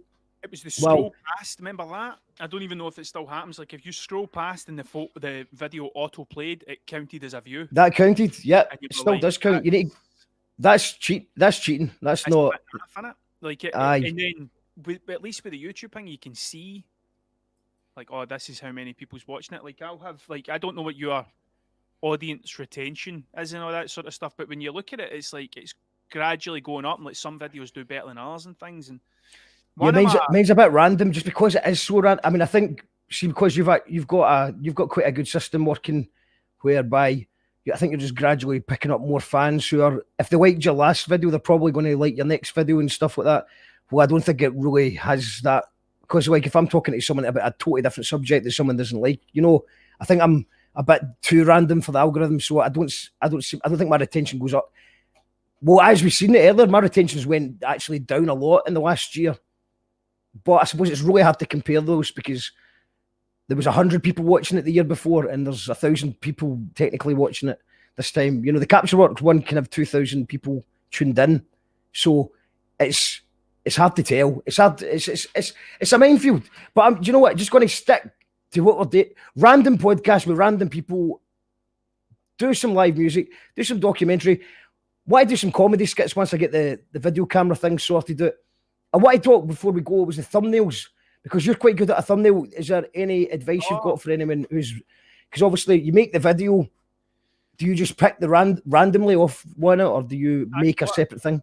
What I do is, like, I thought about this kind of like on purpose. Like, I was trying to make everything look different for everybody else. So like the thumbnails, like where it's like a picture of them and they're holding a thing, and then it's like they've photoshopped their eyes really big and all that kind of stuff. Like, I'm just pure no into that. So like I'll just steal a random screenshot for the timeline, and then I'll hand draw the thing, so that it looks, every single thing looks, it's like, oh, that's his thing, because they're all hand drawn. I draw it on my iPad and I make it look like that. But even with the fact that I use, so see there where you see that at the beginning, you can see the progression. I'm talking about myself like I'm a martyr, but like, do you know what I mean? Aye, well, no, it's progression.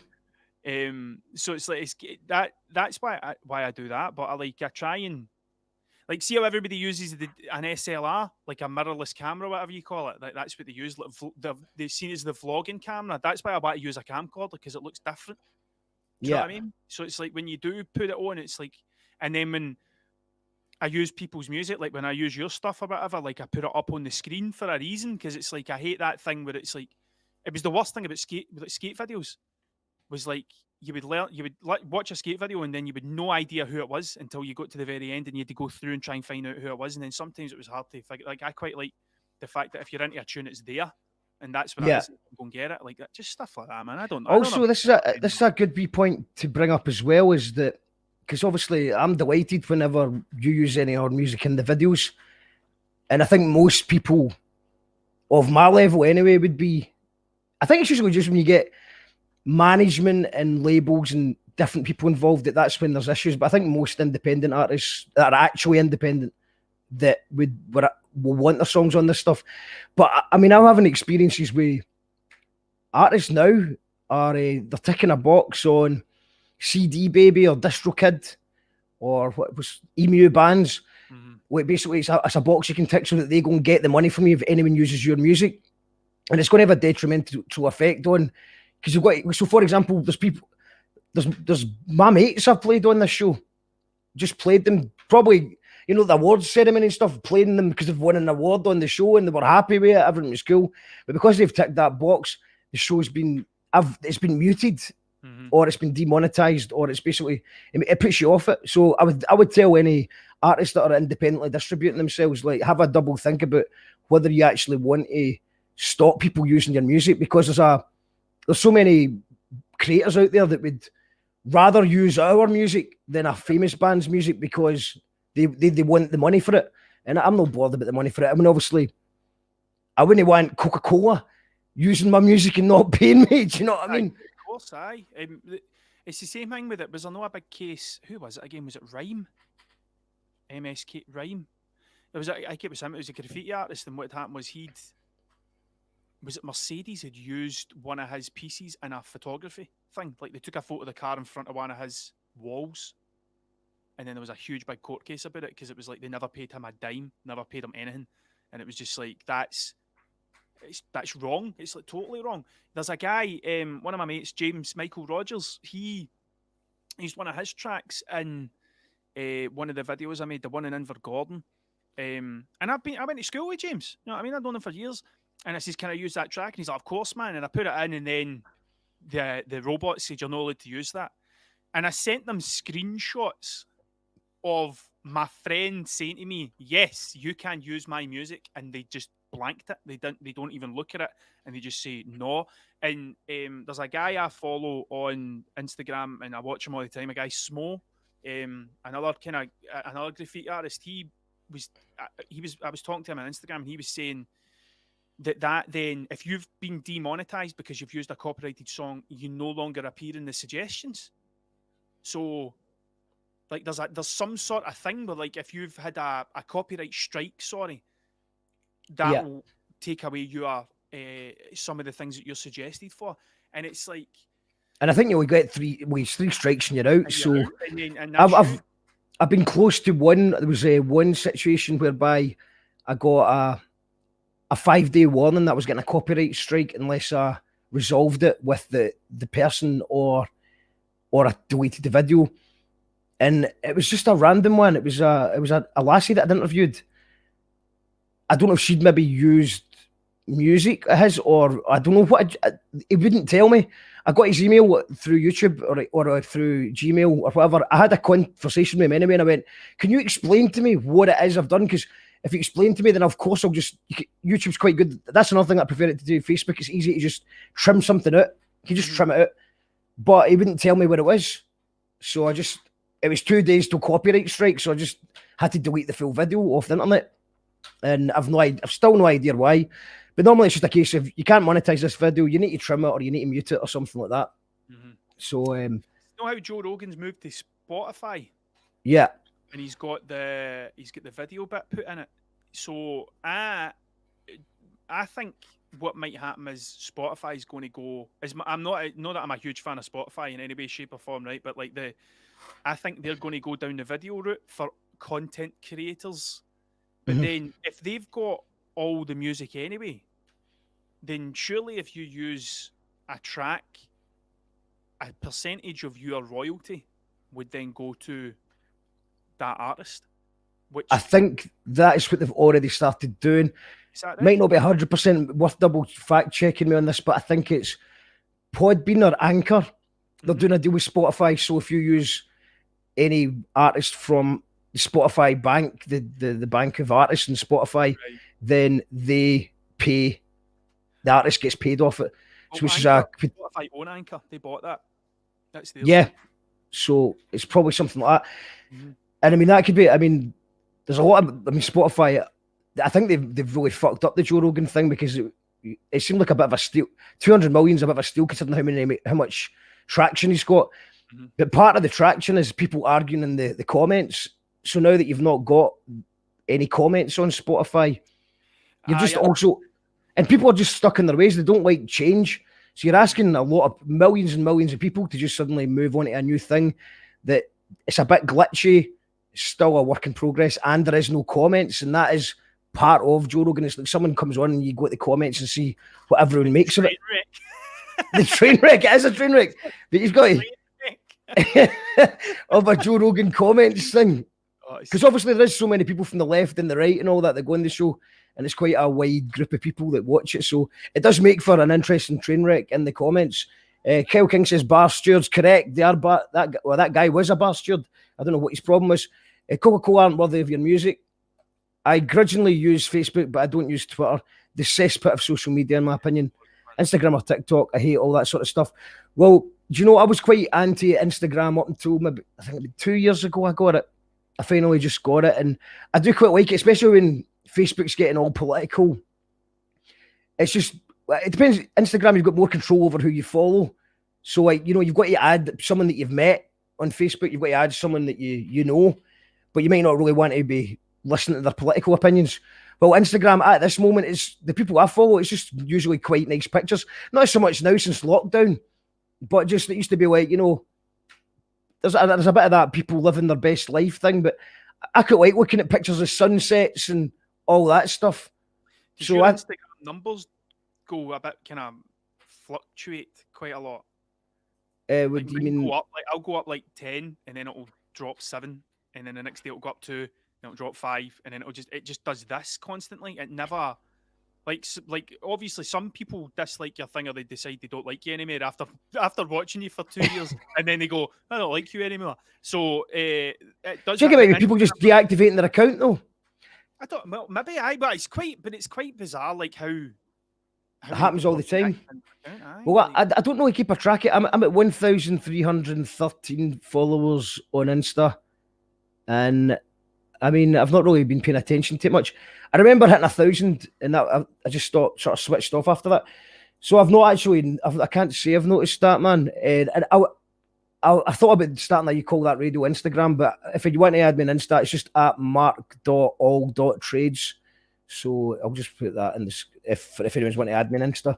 But that's where I put all the you call that radio stuff on it. I can't do another Instagram, man. Do you know what I mean?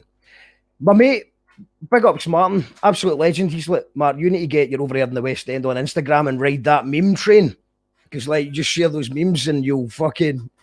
But I did make one for that, but it's just fucking. I haven't really done much with it. It's got about 100 followers. It's not really kicked off.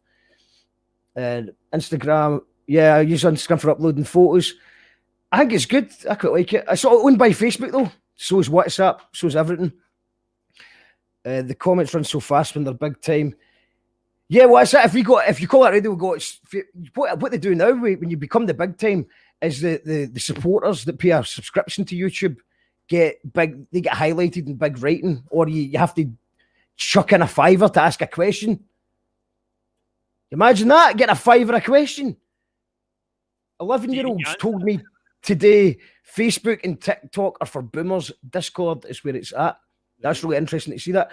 Because what's happened is TikTok got so popular in 2020 that middle-aged people all got on it for a wee laugh. And now all the young people have went, fuck that, we're out.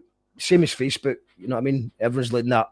As soon as they're Mog and Daggis and Facebook, they want to be somewhere else. So Discord is the thing. I know that there's a few people that use Discord, combine it with YouTube, which I'm actually been looking at because you can have a voice activated thing. So, for example, the viewers can be in the background and they can just join in and ask a question. So, yeah, I think that's going to check it out. And I know that's where people at B Dolan, you know, the rapper B Dolan, he hates Facebook with a passion, and he's been trying to create his own Discord community as well. I think he's been watching films on it and stuff like that, just try to move away from Facebook. But unfortunately, he's just got so many fans over there that he's still having to resort to doing sponsored ads there because that's where the people are. Some of my favourite YouTube channels focus on totally random things, and they're phenomenally successful. Check out The Lock-Picking Lawyer. I don't know that. Cool, do you know man. that? I'll look at that. Lee Boyce is in the house. That squirrel video was class.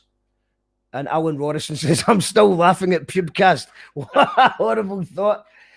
Lou says, Mark, I've turned a girl in my work into a huge Gyro Babies fan. I'll tell her to give you a click on the YouTube channel. Amazing stuff. Thank you very much for that. Because that's what it's all about. It's, like, even if you can't afford to be a patron or whatever, just sharing the videos. It's just weird that more people don't do it, especially, I mean, how do you find it, Tosh? Because obviously you've got a great following of people that enjoy your videos, but how many of them would you say actually hit the share button? It's hard to tell because you can't really see that bit, can you? Like, you can't see Yeah. how many people have shared it on. With the Tube Buddy thing, you can see some of the statistics about who's been sharing it and stuff like that. But like, I mean, I've got a lot of people who will consistently share my stuff and talk to me and stuff. But like, one of the things I will do is I try and talk to everybody. Like anybody I'll put a photo up on Facebook and it'll do really well, and there'll be lots of people comment and stuff. Like, I will try and talk to absolutely everybody and go through. Not that there's like 100 million people or something, but like, I think for somebody to take the time out of whatever they're doing to just write something is so important, because like it makes a massive difference. Well, I mean, straight away it doubles your comments, because your comment, if you get 3 comments and you reply, that's 6 comments on the stats straight away. Something I need to get better at. But to be honest, I don't really because we get so many comments during the live show, there doesn't seem to be that much after the fact that often.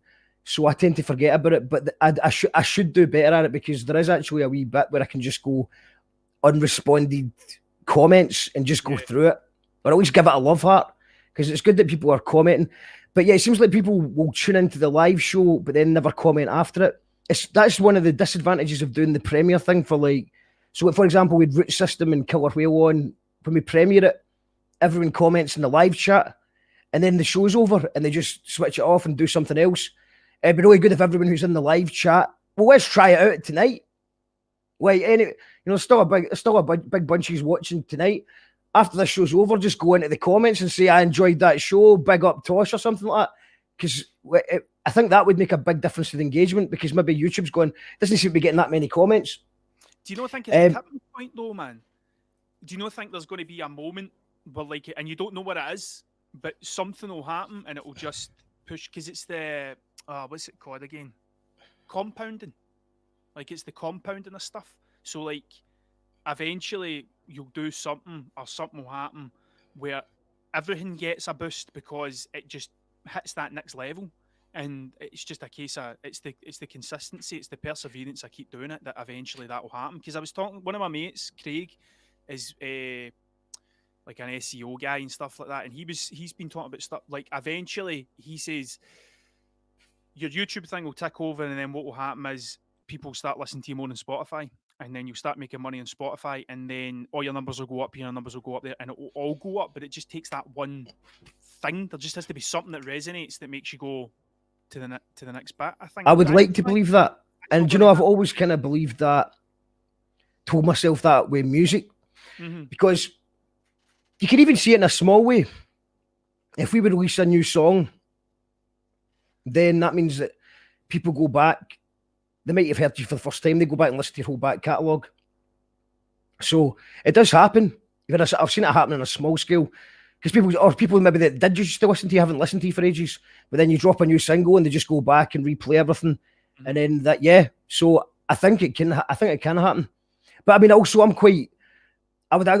like to do it gradually. I'd just like to make just a little bit more money just to get on, man. But you know, I mean, I don't really fancy being big famous. That looks shite. It'd be horrible, wouldn't it? It wouldn't be. Like, I don't think it would be nice because it would. You wouldn't be able to do anything, and then like, I mean, what was that Eminem song with Stan? You can't even go to the toilet, mate, with some guy. Oh, is it Stan? no, it's the way I am. The reason I know is because Yeah, we're talking I am, about this today. Because Darren Connell did a comment. He was just having a laugh, but he's saying, "Right, guys, I'm always happy to stop and take a photo with the fans, but when I'm doing my press ups in the pavement, leave me alone. I'm a humble man," and or something like that. And then I commented saying, "The way I am, music intensifies." So yeah, but and just the absolute hate that people get, man. The hate that people get when they hit any kind of fame is mental as well. There's that poor lassie, is it Lenny?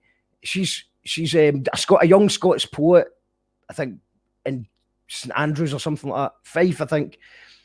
And she's now got her poems went viral, 70,000 followers on Twitter, and she's just getting all the absolute hate from just jealous, horrible middle-aged guys with Union Jacks in their profile picture. And you know, the Daily Mail's running stories about her and all that, and saying that insinuating that she's independence propaganda. I mean, that shit's mental, man. And she's literally not talking about politics at all. Nothing I've seen is anything political. It's just talking about Scottish words and Scottish poetry. So that's the flip side. It'd be good to kind of just remain underground and get paid for it and have a laugh. That would be ideal. Rob Zombie said a thing once where he says that cool comes with a pay cut. Like that's the thing. Like you don't. It's like very rarely is somebody cool and mint it. No, I mean, like cool comes with a pay cut, and it's like I actually think that's a good thing to gear up is the money to be doing things that you think's actually all right. Because when that's it. You don't. But like I'm not quite in the safety zone yet because obviously I realise that if I lose 20 patrons, I'm fucked again. But I'm nearly there, and then after a while, it's just like then it's about maybe getting someone else in to help take on the workload. Because you don't need. I just want to make music, man. This is all. I just want to make music. This is all about. Just want to make tunes. How many shows do I need to do till I can just fucking make an album? Just afford a studio. Just hire out a studio and fucking pay a session musician to just play a thing. Because obviously everyone, I'll do it for free, but then people do things for free. I do things for free as well, but when I'm doing it for free, it goes down the bottom of the list, innit? That's the thing. Is that a never-ending list of, and then you really want to do something, but you can't because you're like, well, I'm going to eat this month. Like, there's that. I'm just going to bring that. Someone's, So if you want to check out this lassie we're talking about, because someone's talking about the lassie, it's Lenny Soros on Twitter. She is superb, Craig. You're right. Lenny Soros on Twitter. Check it out. As John Lennon said, more money, less fame. Paul says, one of my favourite YouTube channels is constantly demonetized, yet YouTube continue to play ads on their content that they won't benefit from. Yet another way that Google keeps grabbing the cash. And that's why I decided to hit the monetization button because, and do you know what? Let's find out what happened when I pressed the monetization button earlier on. Let's see what they've said about that. Limited. This video is running limited or no ads due to content identified as not suitable for most advertisers. It remains fully playable and is eligible to earn subscription revenue from YouTube Premium. But it's not because I'm not eligible for YouTube Premium subscriptions yet. So basically what they're saying is that I can't get paid for this show and I don't know why. They've not given me any. They just said it's unsuitable for advertising, which is fair enough because a lot of the things I say is unsuitable. But this is really as PG as it gets in this show. So if I can't really... Do you think there's a market for everything though? Like in that, do you know what I mean? Like know how who was I talking to about it the other day? I can't mind, but it was something to do. It was something to do with cannabis. That's what it was to do with. Not that horrible thing that everybody hates. Like there's certain advertisers who aren't going to care. Like I don't think Red Bull would particularly care, seeing as they sponsor so many skateboarders and surfers and all that who obviously enjoy it. And the techno scene. They've got their hands on the techno scene as well. There's all these things, but it's like, right, well, if it's not, are advertisers allowed to opt in? Like, are they going to be annoyed if you say you cuss? The amount of because the sponsored ads on Facebook, you can reach certain demographics. There's so many risky like adverts now. It's aimed at people. They know that I don't give a fuck. Facebook knows that I don't give a fuck about. I'm not going to get offended by like kind of playing with a swear word or whatever. I don't know exactly what example, but you know what I'm talking about. Just like what was it? I seen it was a coffee called something like I don't know, Big Balls Coffee or something. You know what I mean? And it's like they're playing on that. This is coffee for big ball. You need big balls for this coffee because it's really strong coffee. Do you know what I mean? So I think they're scared of what we've said today. Big Balls Coffee, or whatever they're called. I doubt that. I don't. That's it, man. But there is but the thing is, I think what it shows that, like, that's mainstream. They want adverts from the mainstream money because that's where all the money is. So it's too risky. But hopefully we could just keep doing our thing as long as we get the support from the patrons. And like you said, Tosh, obviously no making money off YouTube just now, but it is opening up what you do to such a wider audience. And hopefully that has been. Have you noticed an upsurge in the commissions and stuff like that? Oh, 100%, man. I mean, and people are more aware of the different things that I do, but they're more. They start like people understand what it is. Do you know what I mean? Like I don't even know how to describe it. Do you know what I mean? But like I know what I want to do, and I know where I want to go. And if I'm completely and utterly honest with you, I think this is like the first time all the time that I've been doing creative things and all that. Like this is the first time that I can actually see the road. Like, do you know what I mean? It's like see before when I was playing music and I was turning up to play gigs in the sometimes you'd be playing in front of nobody and then sometimes you'd be playing in front of hundreds of folk and all that. Like it's consistently moving in the direction that I want it to go. What do you think is going to happen as well, man? If we, because we've both got these platforms, do you think if we were to actually find time and money to make an album, which is what I'm trying to do just now, is find the time and the money to get it finished, do you think that there would be a boost because we do have a platform? So if you were to release an album or I was to release an album, do you think that that would be another boost because we are doing this stuff? Well, my plan, I'm working on another album, so I'm right now. So, but my plan is now. So it's called The Grey. That's what the album's going to be called. It's written on my door, like the track listing's written on my door. So I need to look at it and do it right. But like, so what I'm going to do is, I'm learning how to screen print.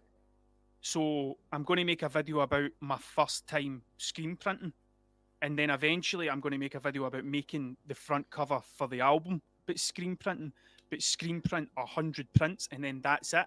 So the prints will sit there, and it's the front cover of the album. No do any physical copies of the album. It would just all be on the streaming stuff and all that sort of thing. And then I'm going to do, so the whole thing's kind of electro, but then do the whole thing an acoustic set, and then put that in a playlist. So it's like you can watch the whole thing acoustic.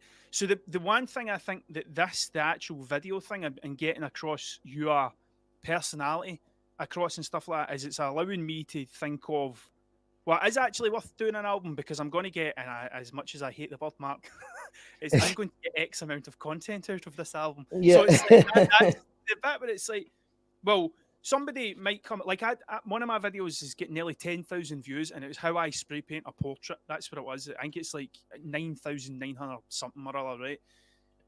But from the back of that, and this was brilliant. So like the first kind of 2 minutes or the first kind of 30 seconds is me just being me, and I talk about how much I love the Wu-Tang, and then I cut to me playing the Shimmy Shimmy Ya song in the bargain centre and stuff like that. So if you just to clarify, just a wee side note, the Barra Centre, so Tragic Hara live at the BBC was the video. Was it the Barra's Bargain Centre? No, I mean, they wouldn't have me. So quite rightly so. But that's now the space. That's the space now, isn't it? I don't know, mate. Is it? I think it is. So folk that watch through that bit get a thing of, oh, this is what he does, and then see the folk that are like, I just want to learn to spray paint a portrait. They stop watching, and if they stop watching, that's fine, because I kind of want to get through to the folk that go, this guy's palatable, and he looks a bit funny. I'll watch more of his stuff. Because there was one person wrote a comment and went, you talk too much. See, next time, try doing something while you're talking, right? And I was like, what And I was thinking, I'm going to write, and I was going to write, maybe you don't listen enough, mate. And then I thought, that's just stupid. So I just wrote, thank you very much for your criticism. I'll take it on board. And I didn't. Is that a hard thing to do? It was so difficult, man, but I'm a better person for it, you know what I mean? So, like, the thing is, that's fine. That's fine. But I like the idea of it with the screen print's a great idea because that's ticking both the boxes of, because people still want that physical thing. So they're still getting that physical thing. But also a lot of the CDs, I mean, I don't know how many people are still listening to CDs. I know that we didn't, what was the last thing that I did that I've got lots of left? Fetch and Pitchfork CDs. They didn't sell as well. The Dear Monday ones did though. So I thought that CDs were still a demand, but the Fetch and Pitchfork was, when there might just been, I just didn't promote. I don't think I promoted it as well, to be fair, and I was months late. I'd maybe ruined it.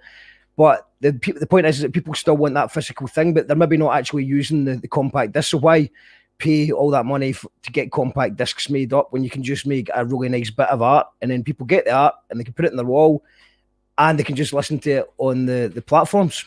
Well, when we were in the record shop, it was amazing how many folk came through and would only buy a record that had the download code in it. Yeah. And they would go home and they'd download the album, and then that record sat in their shelf. That was it. It was just a case of when somebody came into their room or their house, they would go, oh, this person likes all this stuff. That was all it was for. Yeah. So I think with the screen printing thing and stuff, like, and actually doing that, each one's going to be different. So because it's called The Grey, I wanted to do it where it's like an image, but then I put all these different coloured inks in it, and then each one would be completely different. So each pull of the ink, it would be like tie-dye. So when you get one, it's a one-off, that's it. And there's 100 there, and they would sit 12 by 12, so they would fit in a record frame. Like, that's what it would be. And then one thing I'm not particularly good at, but I'm going to try and get better at, is like, I can keep them on a shelf in here and just have them on my website. And then if somebody gets into it and looks at it, it's like they buy it, and you don't sell everything 100% up front. That's what I was saying about the green screen as well. It's going to be good for, like, you know, if I was talking to you and you've got your new album out, I could have your album on the back. It's just sitting there while we're talking about the album. It's just there. So, you know, people are doing it because it is art, and it took me ages to find that music is art. I remember I was like, you know, I hadn't really thought of music as an art form when I first started doing music. I don't know why. I don't know. Because someone referred to me as an artist, and I was like, what am I? Oh, I suppose. Lou says, I always buy CDs of vinyl but never play them. I love to have a hard copy of my digital albums. Yeah, if I'm at a gig, and especially a smaller venue, a touring band, or just a launch night that, you know, a band's they've put a lot of time and money into something, then I'm going to buy it, and I'll probably not listen to it. I'll listen to it online. I will probably give it to Tam the van. He's got a CD player in his van, and he sometimes drives us about, so that's what I will do. But Lindsay says it'd be great if you could get Lenny on the show and we can show her all the love. She's been invited. The invite's out there. I think it will happen at some point. So, and something else. Have you heard of The Big Light? It's a Scottish podcast network. No, I haven't. The Big Light. No, I've not heard of that. I'll maybe go in that. Because it's been quite slow. The audio podcast numbers have been quite slow today. I thought I kind of ruined that one though. I should have did this 2 weeks ago when there was no show on, so that was how you could catch up what you call that radio. But I kind of ruined it, and I released it on the same day as Mary Kiani. So people have had Mary Kiani last night. They've had us tonight. So maybe it's just been a bit too much. You call that radio. Maybe the numbers will go up when I take a day off. And Lou says, I love Reddit. It's totally insane. I love it as well. I'm really getting into Reddit. But what I found is that no matter how, you know, so like, for example, we've talked about certain subjects today.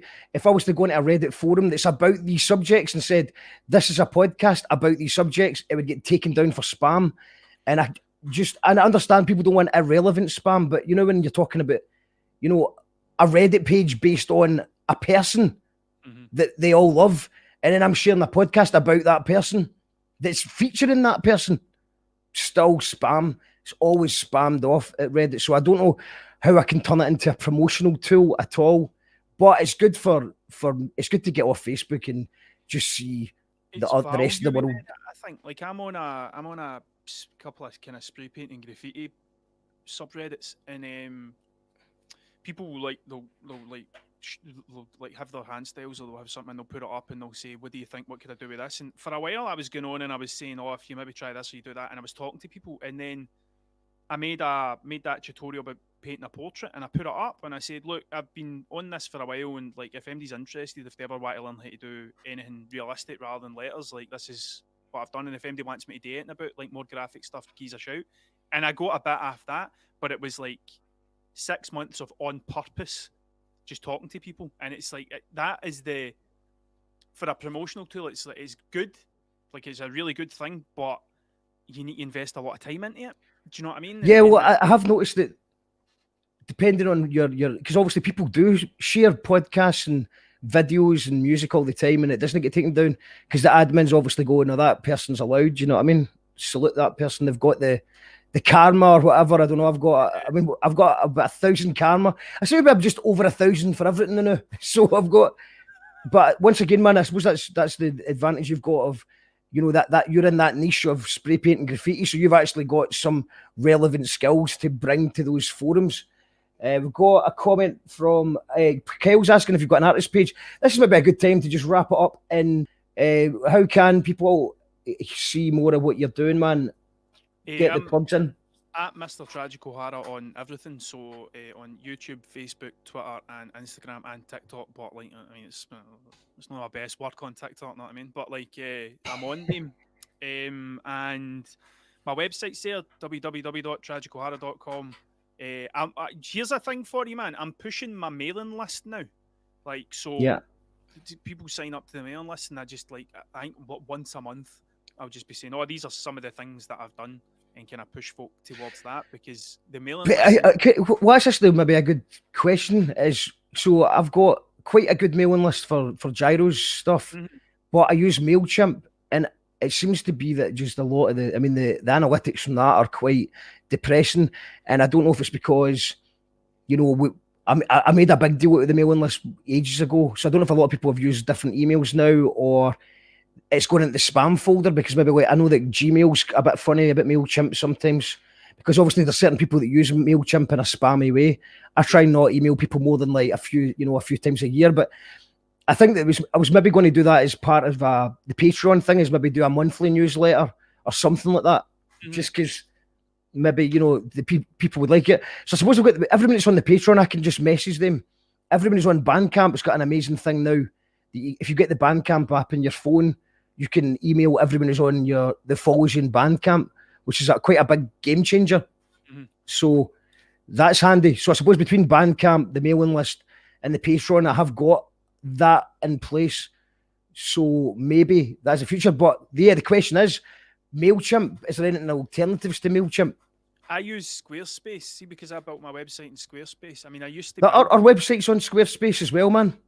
Brand new website.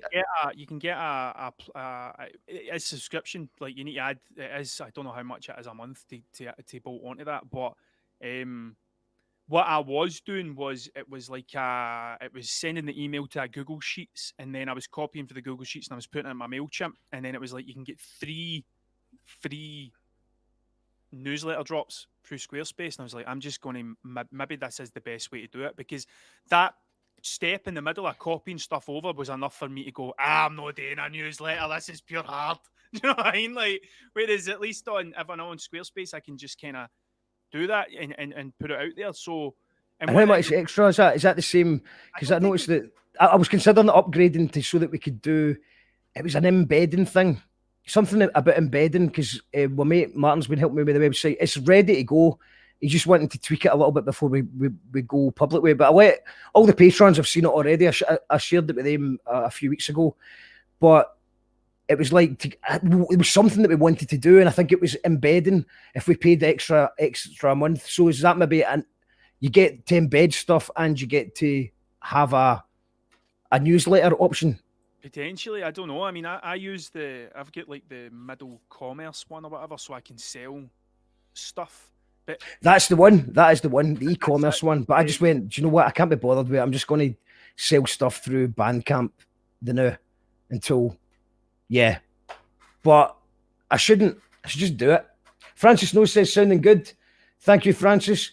if you've enjoyed the show tonight, you should leave a comment in not in the chat, in the comment bit. That'd be great. Go and subscribe to Tragic Hara at youtube.com/Mr. Tragic Hara. Thank you very much, Tosh. It's been an absolute pleasure speaking to you. Good luck with all this stuff. And the album's coming out soon. You want to do a wee song for the Friction Burns Supper? When is it? I'm glad you asked. It's the 30th of January. We're celebrating 10 years, I think. We're celebrating 10 years of the Friction Burns Supper. Because right now I'm working, I'm an actual person, and I'm a teacher, and I'm a father, and it's just all these It's a things. lot. I'm a teacher now. Do you know that? Like every single person that's got kids is a teacher now. Yeah, that's right. You've got to do it because schools don't exist anymore. They don't exist. They're no real things. Schools are banned. I'll try my best, man. I will really try, but I'm up against it. Is anyone going to the Sleaford Mods gig at the Bars this November? If no, book your tickets.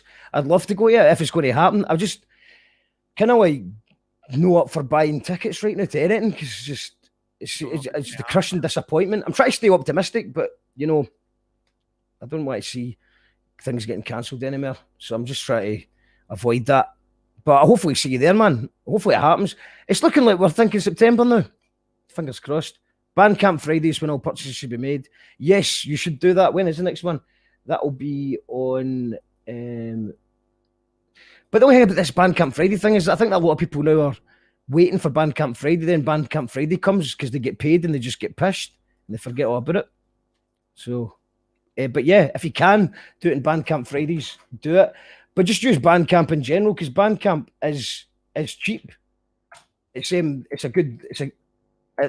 don't know what way they've done with Bandcamp over the years because not only the pay what you want thing was just changed the game for our band because it meant because I'm a great believer that if you can't afford it, you should just be able to get the music anyway. Yeah. So it's just nice that people can just choose to pay if they want. And on that, we'll actually just end with a tune from Bandcamp. It's a great chat. Thank you, Mikey. Thanks for tuning in. We're back tomorrow with Nigel Clark, the lead singer of Dodgy, who's got a new album out, and he's just a nice guy, and he's going to be talking about the glory days of Dodgy and his new album. And if you want to watch Matthew Priest, the drummer from Dodgy, was on the show ages ago, so it's going to be good to hear if their stories match up. We're going to end with a brilliant remix that Tragic Hara did of Jackal Trade's Last Man Standing and the Edge of the World. It seems the right way to end it, doesn't it? Aye, of course. Bandcamp chat and what is it? Oh, I don't know. Is that not even there? I don't know, mate. It's your thing. It's mine. It's your thing, mate. I don't see it. There. Hold on, let me just check. But did I not put it on? I don't know if it's even on Bandcamp yet. Let me just upload it. Fucking hell. Man, I'm a nightmare. I don't think it's on it. Hold on, I'm just adding it now. So if you've already downloaded Last Man Standing on the Edge of the world, then Last Man Standing. Fuck's sake. I used it in that Doom video. I know. So I did. We're going to maybe just play that then. It's a big long video. Last Man Standing. Big long video, mate. You'll kill my attention. World Tragic Hara. Right, okay. I'm just gonna. I know what I'll do. I think I can just play it off my screen. So do that. And okay, that should work. Open file location. Sorry, did you know that your last track is £50 or more? What? It's not how it's like 50p. So like number 5, Last Man Standing Edge of World instrumental, 0.50. No, that's 50 pence. Look at the very last one, mate. Very last one, $50. $50. Because I was looking at for the radio. It's for the radio, and it's just the same version except the word one F word's been taken out. There's only actually one swear word in it, but we just made a radio. We're offended by bad language. You need to pay for it, mate. You need to pay, Yeah. not to be offended. For the radio DJ, you want to play? I didn't know that. I fucked that. I've not been at my bed. This podcast is frying my brain, man. I'm making a lot of mistakes. Well, we adding Tragic Hara to that just now. This is the tune. I can play this just now. 50 quid for a radio edit. I don't think anyone's bought that. Hopefully nobody's bought that by mistake. That'd be a badging, wouldn't it? Okay, we're ending with this. Thank you very much, Tosh, man. I'm going to add that to now. I had no idea. It's an absolute banger of a remix. Thanks, This man. is Last Man Standing on the Edge of the World by Tragic Hara. I will be adding it to Bandcamp if you want to get it. It will not. It'll be 50 pence.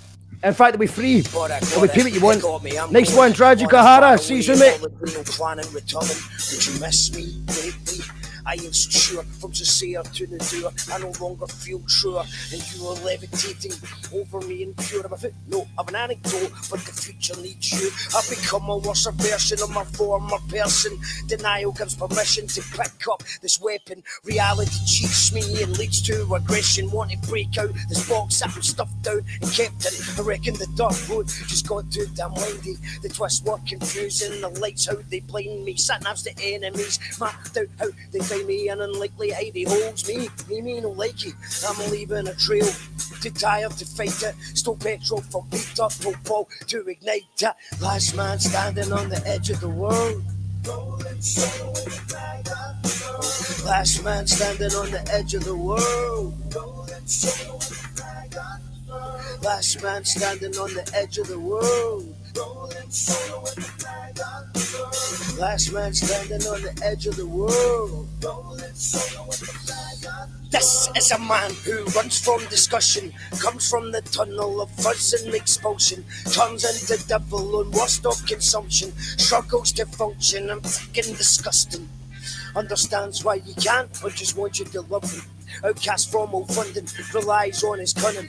I speak in the third, I see some of you wondering, hoping for the fortune, the tongue in abundance. As seconds to witness the pits of corruption, the worst bits conforming in order to summon a little something I'm burnt out begunning. For those who forbid me, forgive me, I'm coming, and you can't stun me with a lump. Some I'm troublesome and running into uncup in traffic with a mask made for suction.